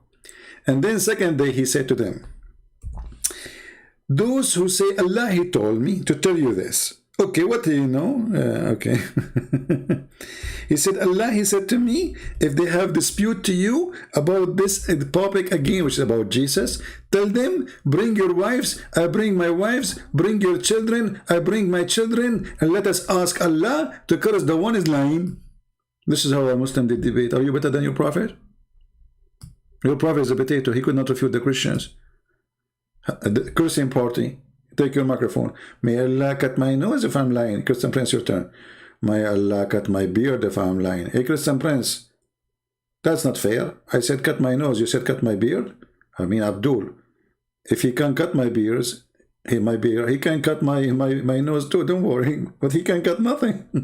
You still have your nose there, and I still have my beard here. And look how stupid this logic is. So Allah will not curse you unless you ask him to curse you if you are lying. Is that right? So I can lie all day long as long as I'm not asking Allah to curse me. If I am lying, he will not curse me.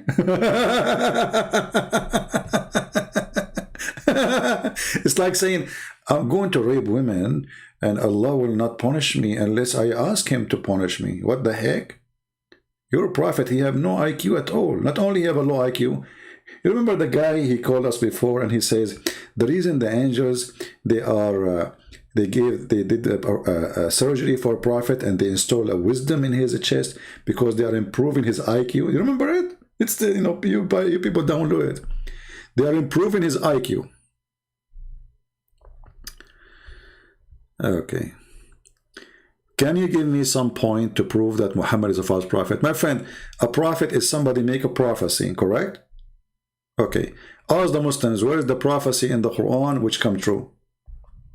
They will try to give you something from the Hadith, even those we get them busted. As an example, there's a chapter in the Quran, it's called the chapter of Al-Kafirun, which means the chapter of the Kuffar. Muhammad is said to the people of Quraysh, I believe not in what you believe, and you will not believe in what you believe, and I will not believe in what you believe, and I will not believe, and I will not believe, and I will not believe, and I will not believe, and I believe, which means I believe not in what you believe, and you will not worship what I worship, and I will not worship what you worship, because you have your God, I have my God. Later they convert to Islam. But he just told them, you will not worship what I worship, and I will never worship what you worship, and you will never worship what I worship, because you have your religion, I have mine. But later they became Muslims.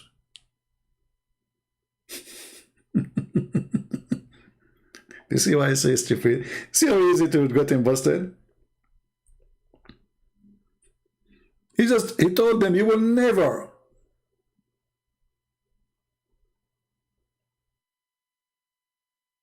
And later all of them, they became Muslims.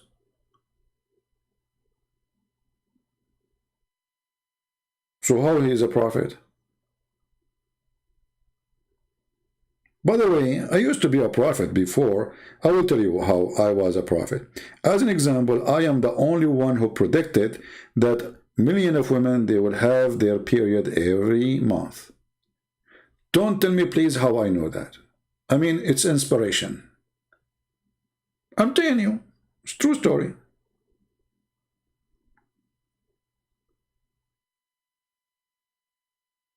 So when those Abdul, they say, Muhammad is a prophet. Well, a prophet is a prophet who make a prophecy. We look at your prophecy, we laugh. We find that there's no prophecy in the prophecy except the opposite.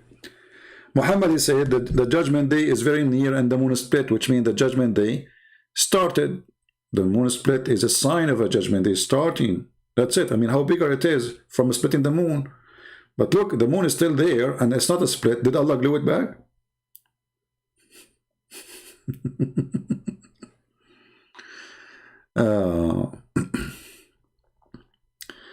Prophecy about gold mine. Yeah, Muhammad, he's not the gold mine actually.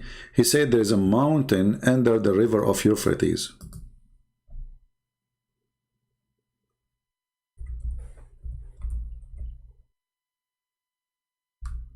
And this is very soon. And that was 1400 years ago.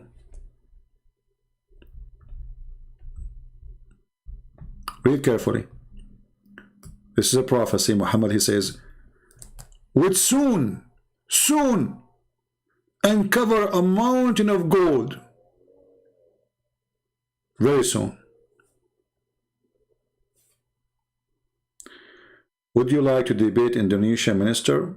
I would like to debate Indonesian president too. Who cares? Don't tell me what you do. All of them, they are welcome. That would be fun actually. Sure. Indonesian minister, Indonesia, who cares? You see, titles mean nothing. We debate the human being, not his title. Right? People are people. So what if he's a minister, he have a different brain? He might be more stupid than the rest.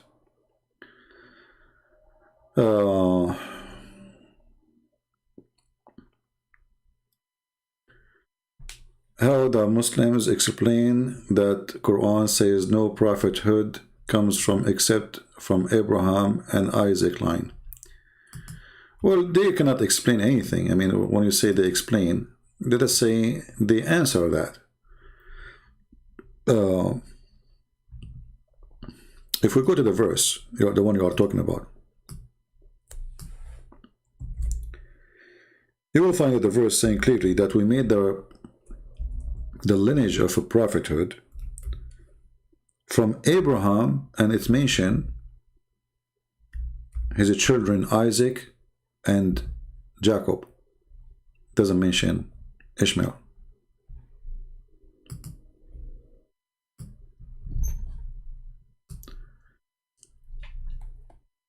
How they can answer it?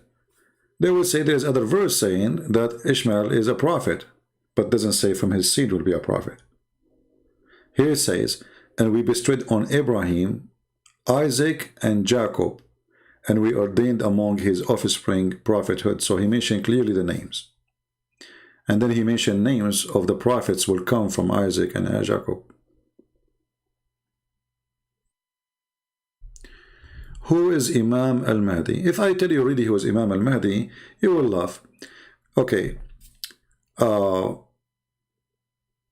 Do you know, for sure we know Peter, right? Peter. If I tell you that the madness of Muslims goes so far to the point they say that Al-Mahdi is the grandson of disciple Peter. It's hard to believe, right? Usually I don't talk about those things because this is a complicated topic. But according to the stupidity of this cult, that Peter, he is the grandfather of Al-Mahdi.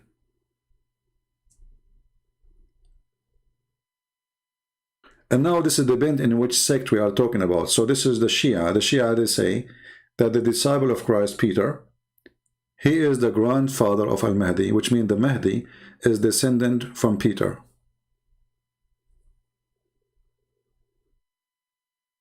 Maybe we can make a special topic about this to cover it. And then we can show the reference and the books. But it's hard to believe. I mean, it's not only hard to believe. I mean, like, it's so stupid. I mean, Peter. Hey, don't use the bad word in front of the name of Peter. Do you want me to block you? Are you stupid or what?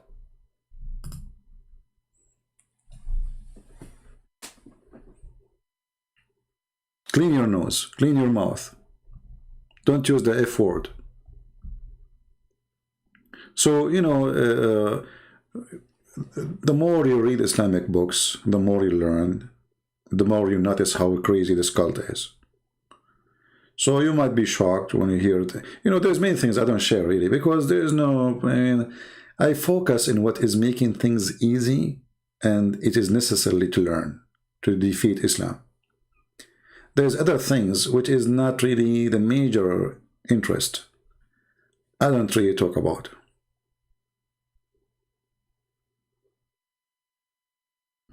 The one who fixed the Arabic grammar, his name is Abul Aswad al-Du'ali, and he is a Persian. You can search on Google, who is the one who did the Arabic grammar, you will find his name in English. Search.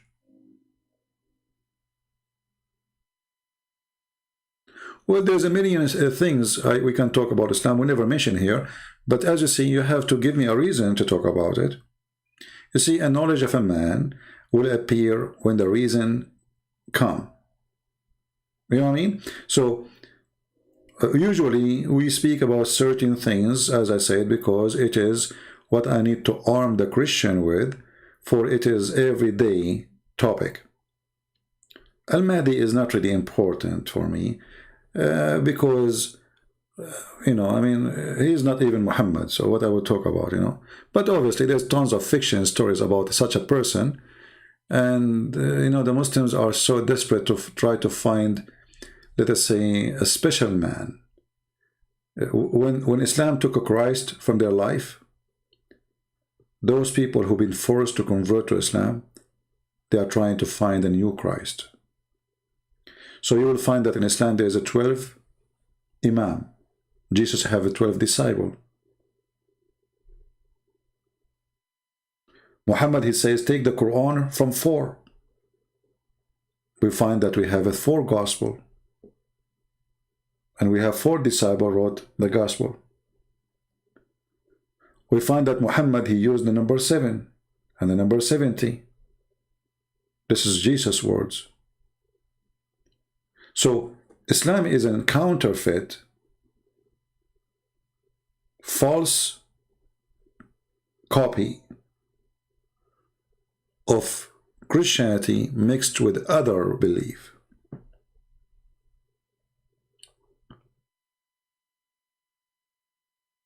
All right? So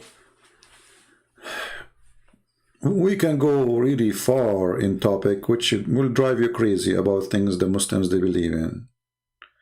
But if there is no reason, I don't talk about. Like, you know, when I spoke about, you remember when we spoke about the Shia, they believe if you wear black shoes, you cannot have sex, your private part will not function. Why I talk about it? Because a Shia called me and he said, well, we are Shia, we don't believe in this garbage of the Muslim Sunni. So right away I got him busted. Okay, let us talk about the Shia. But if you notice, always we focus in the Sunni. So Al-Bukhari, those things are Sunni. But because the Shia is not the one who debate us, So we don't open their books. So Shia, they get excited. They thought, oh, okay, Christian Prince is getting the Muslim Sunni busted. But the second they come near me, then we open their yellow pages and they will be sorry. As an example, Al-Mahdi is a person when he fell in his ass, he say Alhamdulillah and he don't fart. Like, what? He don't fart. Al-Mahdi, he don't pee. He don't do poo-poo. Al-Mahdi, his mother, she gave birth to him from her thigh, not from her vagina.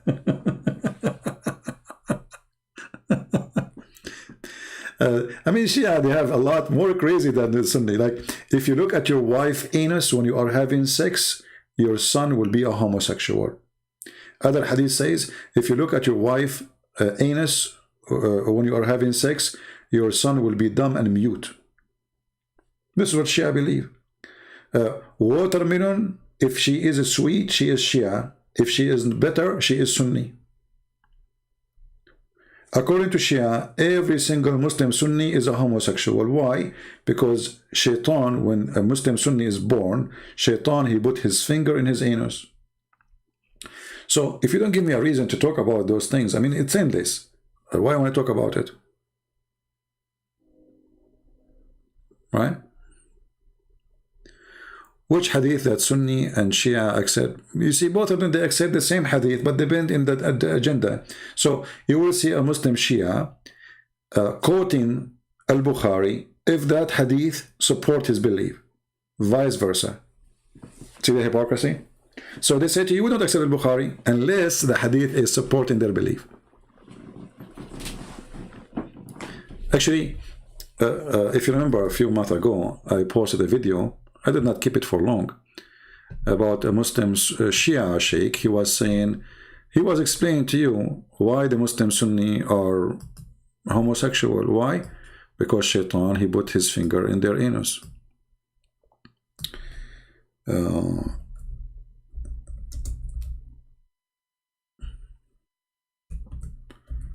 me see if I can find it.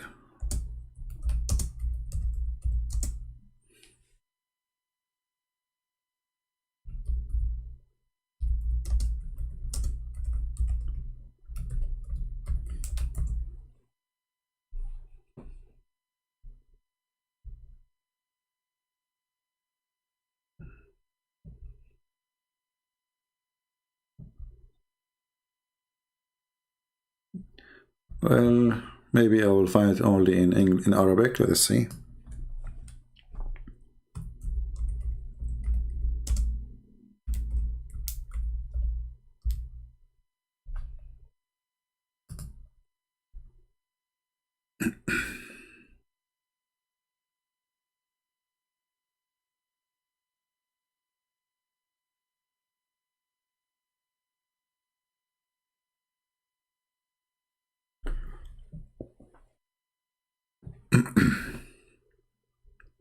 I don't know if I can find it really, but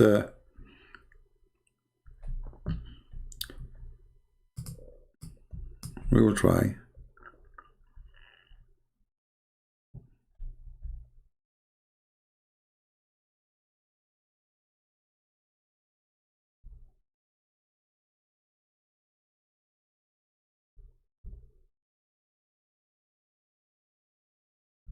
Let us see.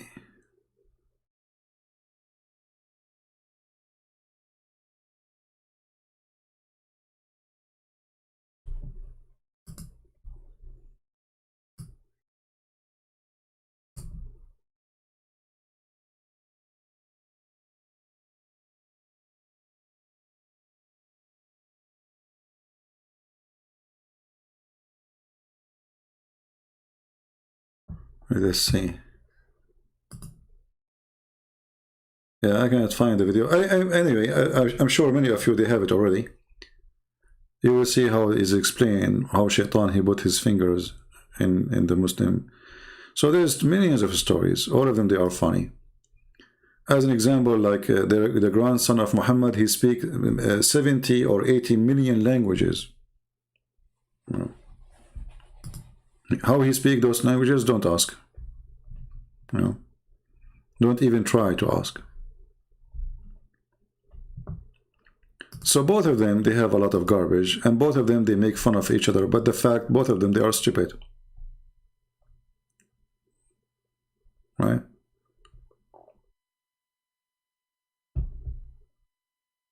Any other question here?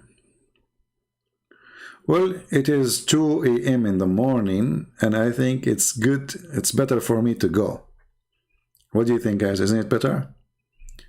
It is 2 a.m. in the morning. Hello. And I think my eyes start hurting from looking at the computer. We are already here almost for 4 hours. You see how fast time goes? Yeah, he speak 80 million or 70 million. I speak 69 million. So like we have to say, me and Al-Hussein, we are very close in how many languages we speak. You know, like when you remember the story I told you, like when I was a kid, I have a fight with Bruce Lee, from Brazil, which he was coming from Indonesia. And, like we went to the grocery store, the guy was trying to buy potato, and I said to him, I'm not going to give you the potatoes. And then he spoke to me in his language, which is like, Chim, ho, he. This is true story, by the way. And then I said to him, we're going to fight outside. So he said, okay, let us go fight outside of the store. So we jumped out of the store, we found ourselves in South Africa. And then in South Africa, I said to himself, you know what, we are in South Africa. Me, myself, I don't like to fight in the South. Can we move to the North? So we decide to go to the North Pole. And then in the North Pole, we found that it's too icy. I mean, come on. So I said to Bruce Lee, like, come on, and I cannot fight you in the ice. It's so cold here. He said, okay, hello. We were in Africa. You cannot find me in Africa. We went to the North Pole. You cannot find me in the North Pole. So where we will go? I said, okay, let us go where the tree of Allah, which is in the 7 galaxies. He said, this is very far. I said, no, it is in the Nile River, which is in Ethiopia. Let's go there. So we went to Ethiopia, and then we find that the Ethiopian, they have a war. I said to him, we cannot fight here because they have a war. We have to go to a place where we can even just, have a fight with ourselves. So I said, okay, where we going to go? So I said, okay, let's go. I have a friend who lives in Japan. We just across the border through, we go from Iraq, we go to Japan because Japan is in the border of Iraq, as you know. So he said, oh, okay, so let us go to Japan. And we went to Iraq, we crossed the border, we found ourselves again in South Africa. He said, like, what the heck? I said, well, somebody, the American, the Jews, they changed the map. They always play with the map. I mean, don't you know? So I said, okay, so what we do now? He said, okay, let us try again. This is true story, by the way, true story. I mean, if you don't believe me, I can show the reference.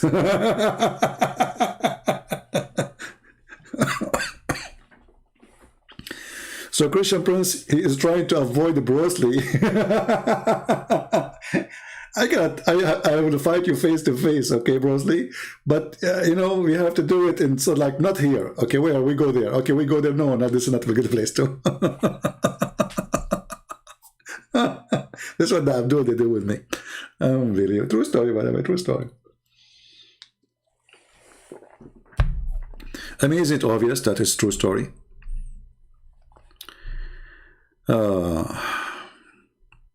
People who believe in a flying car with a flying horse, a prophet, the prophet, he have the power of 4,000 men in sex. I mean, why do you have a race? Did you measure it? How you measure it? Do you think at that time they have like a measurement for boom boom? I mean, how you do that? How Muhammad and how the Muslim, they come to the conclusion that the prophet, he have the power of 100 men of people of heaven. And he will have a power of 4,000 men, because if every man of people of heaven have the power of 40 men.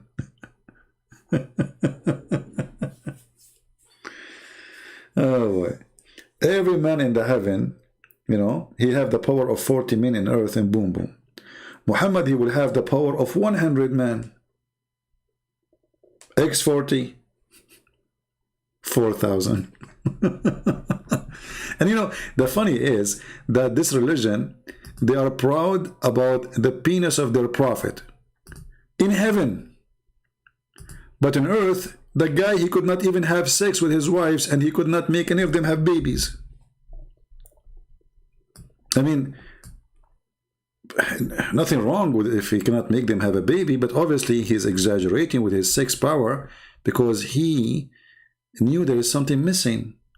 You see, those who exaggerate, talk about their sexual power, obviously either they are mentally ill or they are trying to cover something. Maybe it's the opposite. The hadith says that the Prophet, he was bewitched and he imagined that he have sexual intercourse. In fact, he did not. What happened? Muhammad, he go to his friends. He said, yesterday, brothers and sisters, I was doing boom, boom all night. You really, Muhammad? Yes, I did not stop. Boom, boom, boom, boom. Boom, boom, boom, boom. From a woman to a woman to a woman. Second day, the women, they start talking. They ask the wives, man, your husband yesterday told us you have a very hot night yesterday. I said, what? He did not even get close to us. What are you talking about? So when the news became fishy, so Muhammad, he have to come with an excuse, and he said, oh, I'm bewitched, okay? I imagine myself having sex with him like that.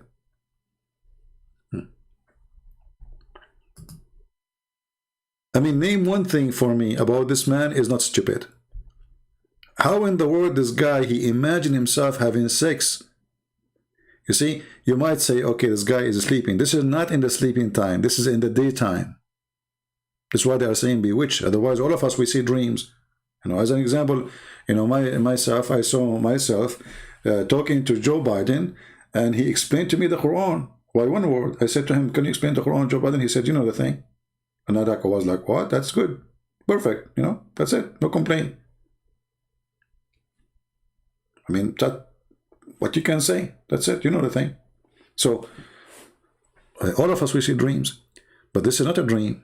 It says he was bewitched, and this is during daytime, and yet he is not living reality. To the point, even his sex is fake. Even his sex, they have no witnesses. This guy, he see an angel, there's no witness. This guy, he go to seven heaven, there's no witness. This guy, he speak to the tree, there's no witness. That Muhammad want to do poo-poo. The trees move to keep him under the shade. Okay, how many hours Muhammad was doing poo-poo?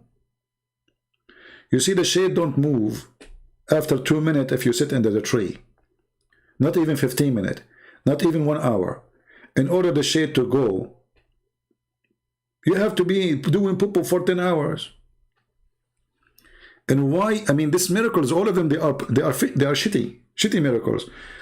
You know, the Prophet, he wanted to do poo-poo, and there's nobody, because he don't want anyone to see his ass, so the trees move, and they surrounded him, and true story. You know, while Jesus was making the blind see, Muhammad, the miracle, Allah wanna cover the ass of Muhammad, making trees move. And then Muhammad, he saw 2 trees from far away. He said to them, come here, and the trees, they came creeping in their belly. And he asked them to say Shahada, and they convert to Islam, and they went back. So how come the Quran keeps saying, he have no miracles, he have no miracles? The people keep saying, how come he have no miracles? Because it sounds like he have a lot of miracles. I mean, the guy, he have tons of miracles based on the hadith. But in the Quran, they keep saying, if you remember chapter 13, which is supposed to be at the end of the Quran, even though they call it 13, it says, if just one, the people around him, they are wishing just one ayah, one miracle, one sign, just one, and still Muhammad cannot provide any. This is at the end of the Quran. You see here, because you might say this is chapter 13, but this is in reality, this is the end of the Quran. The believer says, if only just one sign from Allah sent to him, one. So all those hadith are fabrication, obviously, because the Quran saying is, they wishing they are just one. Or Muhammad speaking to the lizard, and the lizard convert to Islam.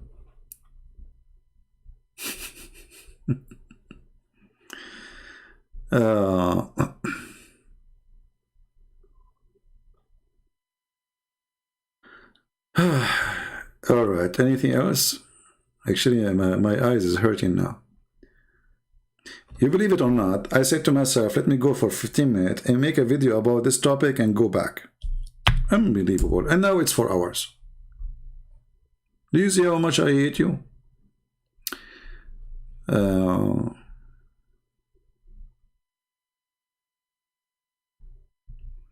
Where we can find those hadith, or this is very easy to find them. Let me see. But the question is where we can find them in English.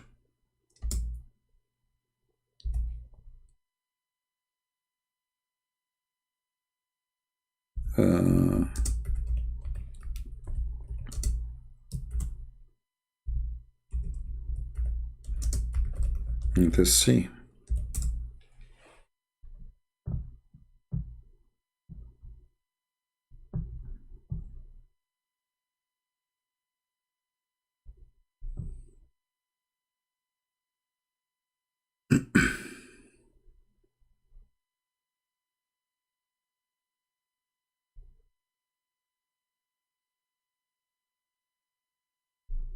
Da, da, da, da, da, da, da.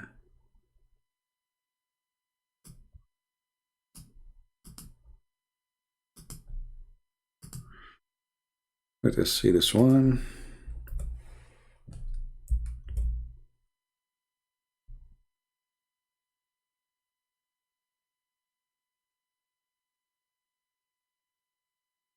Here we go. So this is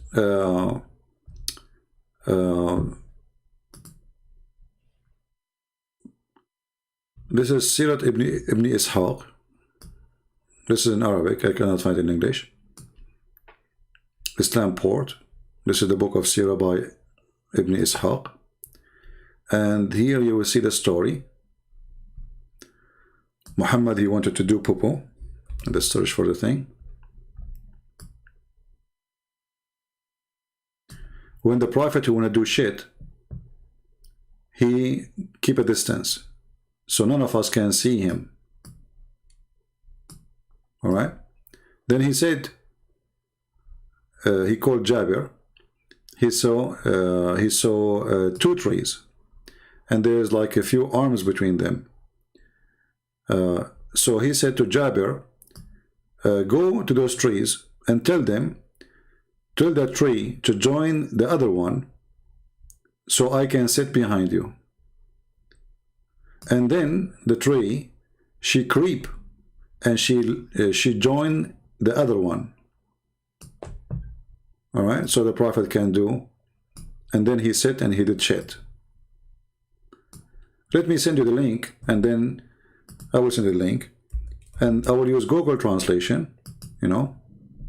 Let us see, Google translation.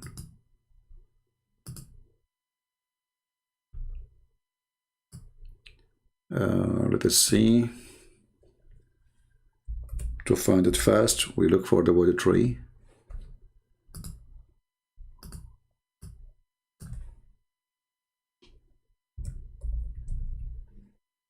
Okay. So here it says,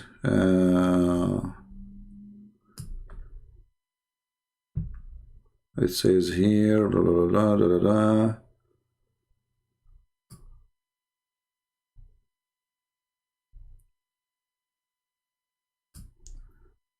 Call out those branches of a tree. Actually, the tree, not the branches. So he called the tree, and I mean, translation is not really good. So the tree, she creep and she walked to the other tree, and then Muhammad he sat underneath and he did poo-poo. So let us see here. It says, "Enter the Messenger of Allah, prayer," and you know, okay. So you see, translation is not really good, but maybe if we use Google translation, let us see. I will use Google translation, which means I will copy the text, not the whole page. So if we go here, let me zoom out so you can see all the text.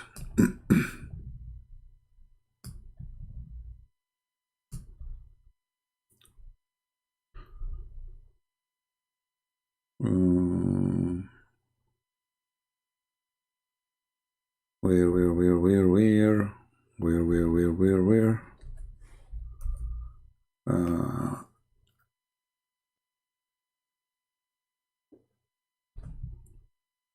Here we go. Actually, maybe here we did not see it. Let me go back. Grant him peace between two walls and partition. Messenger of Allah grant him. He said, okay.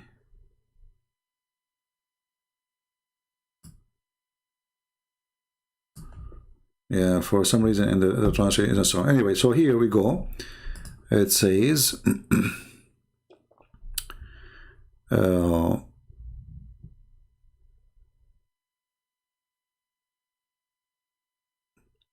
from Jabir, we went, me and the Prophet, in a trip, and if he wanted to have a shit, excuse my language, he stay away so nobody can see him from far distance in the ground.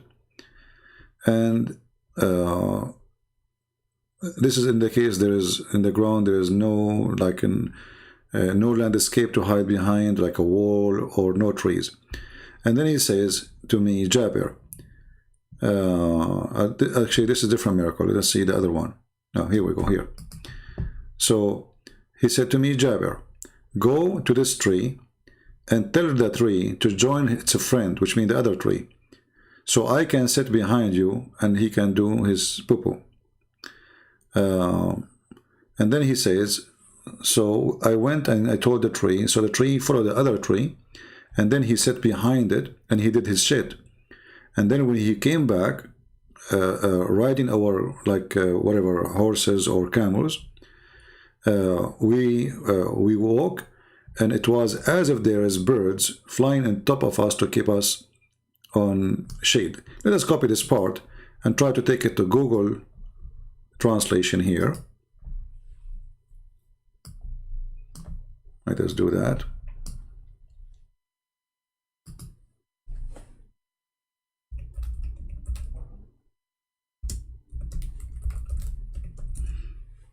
Always it's better if you if you copy like a little amount of text, not the whole text, not the whole page.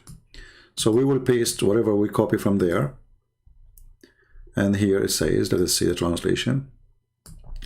So he said, oh Jabir, say to this tree to follow your friend, which means the other tree, so I can sit behind it, and the tree did the crowd until, you know, cut to the other tree. And the translation is not really good. And then he sat behind him until he relieved himself. Then we came back in the road, and then as if there is like birds, and as I said to you. So let me give you the link. So this is the miracle of Muhammad, asking two trees to join so he can shit behind them. You can say this is like a shitty hadith. And this is the reference. If you, in case you are a Muslim, you don't believe me, here we go. And this is your Muslim website, and this is volume number 1, page number 257.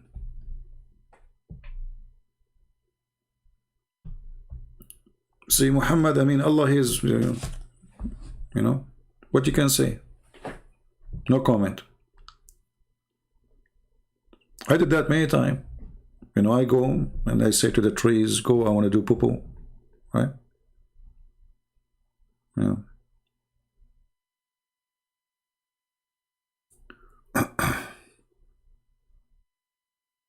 I mean, in the same page, there's many things claiming there that Muhammad he did, but all of them, they are funny and stupid. Even the miracle of Muhammad is about poo-poo. Can you in the future make a series videos of Islam stories by time-based order?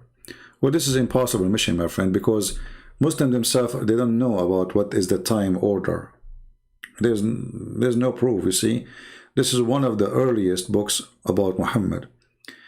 But this person himself, he is copying from Ibn Ishaq. And Ibn Ishaq, he made it clear that he dropped tons of history which is not suitable for Muhammad. And you will notice that the date and the reference about things, all of them, they don't make sense.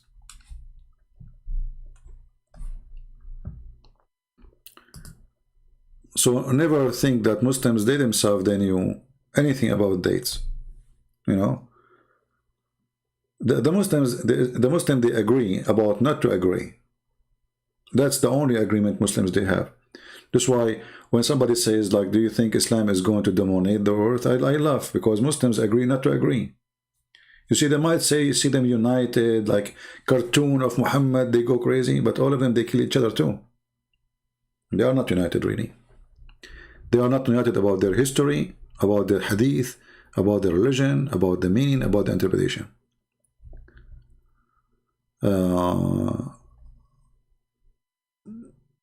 misread her comment. Please unblock her. Captain Hood.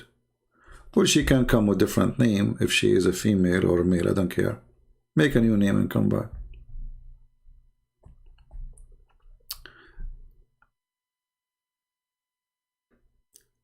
Do we have one more Abdul?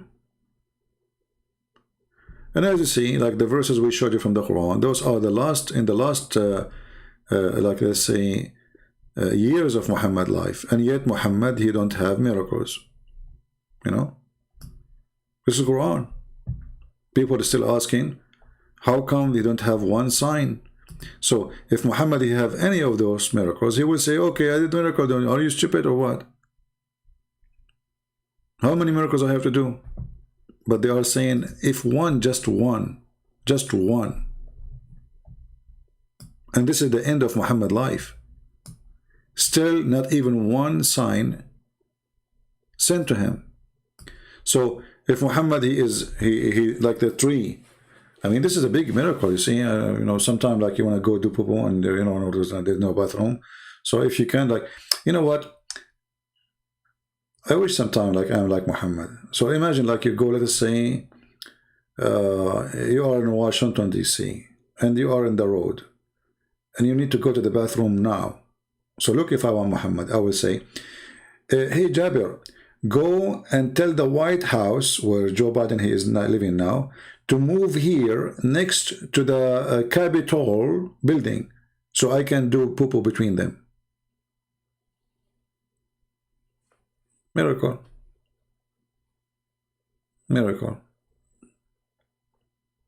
Even he have miracles about shit.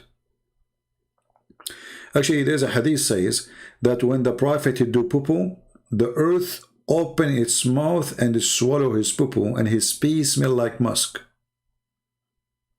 And I changed the Muslim to say I'm lying, by the way. I mean, the guy, even his poo, like the guy he go to do poo, like he stand up, there's nothing. It's gone. Like what? Like where did the poo go?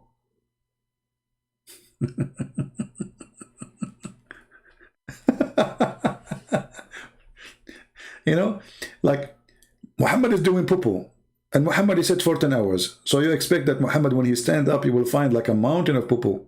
No, brother, no. The earth will like yummy, yummy, yummy, yummy. Like the earth cannot even wait. Like the guy, he is dripping and the earth is eating. There's any Muslim can say I'm making things up? Challenge me. Just to challenge me. All what it take you is just to challenge me. Very easy. Shish kebab. You know? This is why, you know, when you see the stupidity of this cult, the more you study, you will see how lucky we are that we are following someone like the Messiah. You see, you might find like there's bad names. The Bible mentions stories about bad people, right? But the Bible never praise bad people. And at the same time, we have a very wonderful person. And this person, even though he is between us as a human, but he was holy always. And you will notice that Jesus, he did nothing for himself.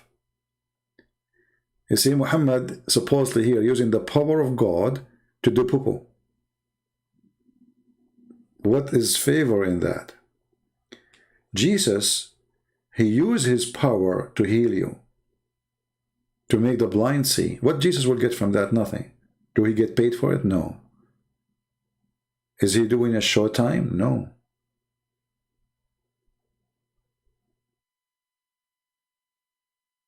So we have a person who was serving us, literally.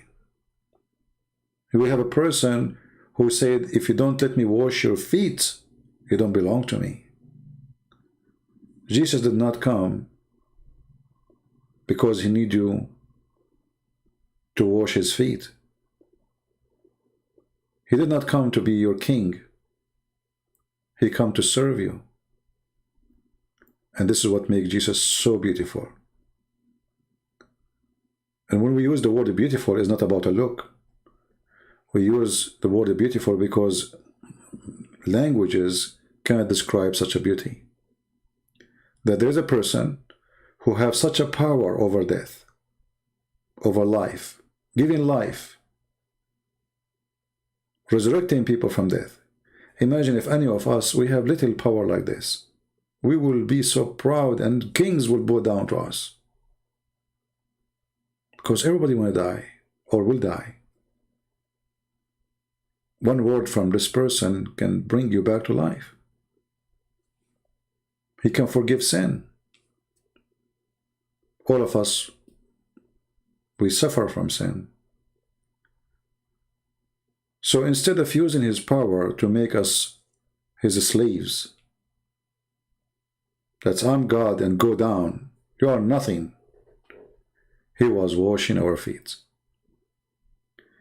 While Muhammad was seeking sex and women to sleep with him, making verses saying that Allah told him any woman she want to give herself to the Prophet. What is the purpose of this verse?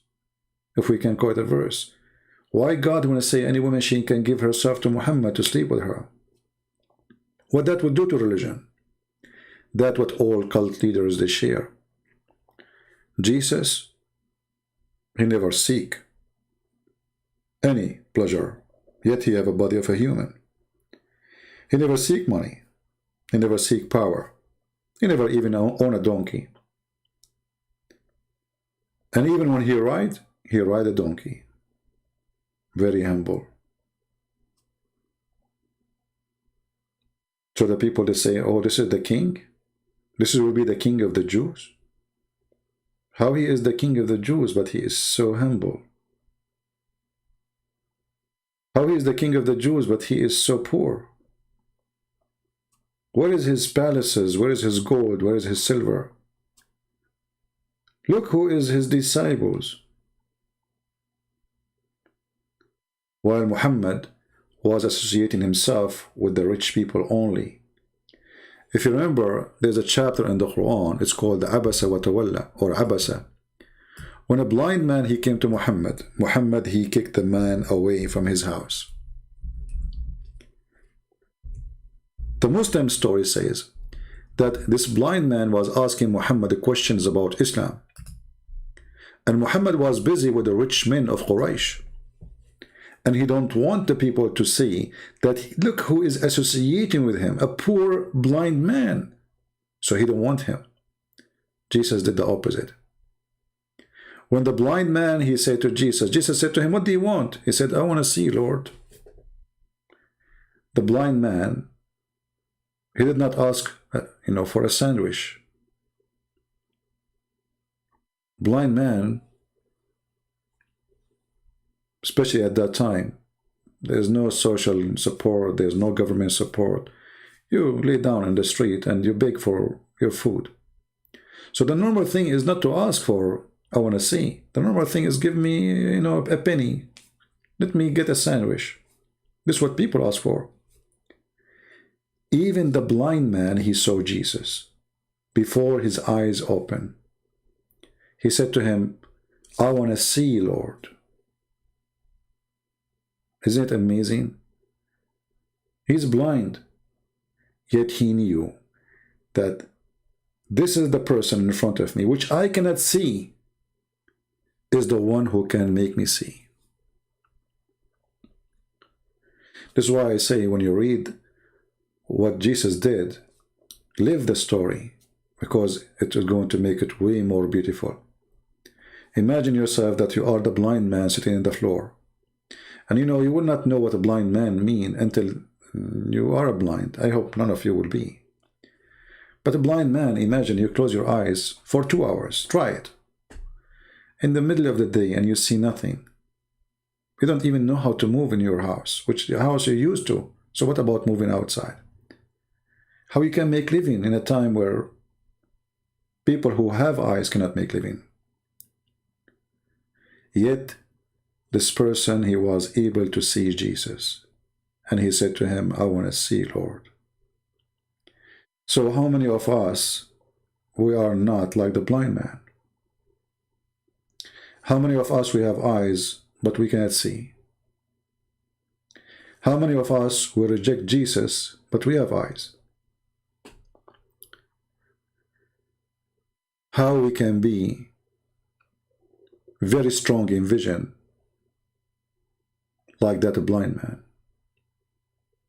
who saw Jesus before Jesus gave him his eyes.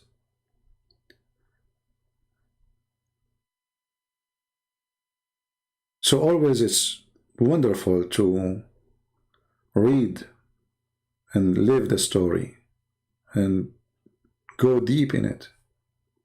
It's not a story, it's a life. It's not a tale, it is an experience. And then if you're able to live the story, then you will become the blind man who can see. And sadly, most of us, we are still blind.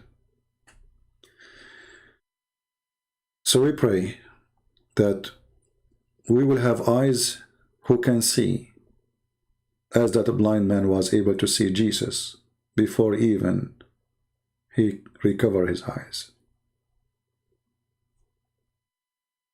That is not easy to accomplish.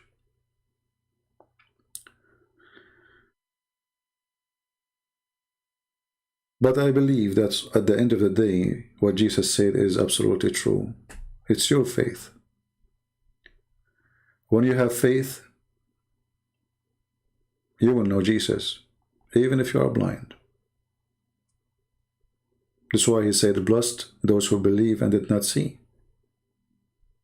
And that blind man, he believed in Jesus, that he is the Lord, before he got his eyes.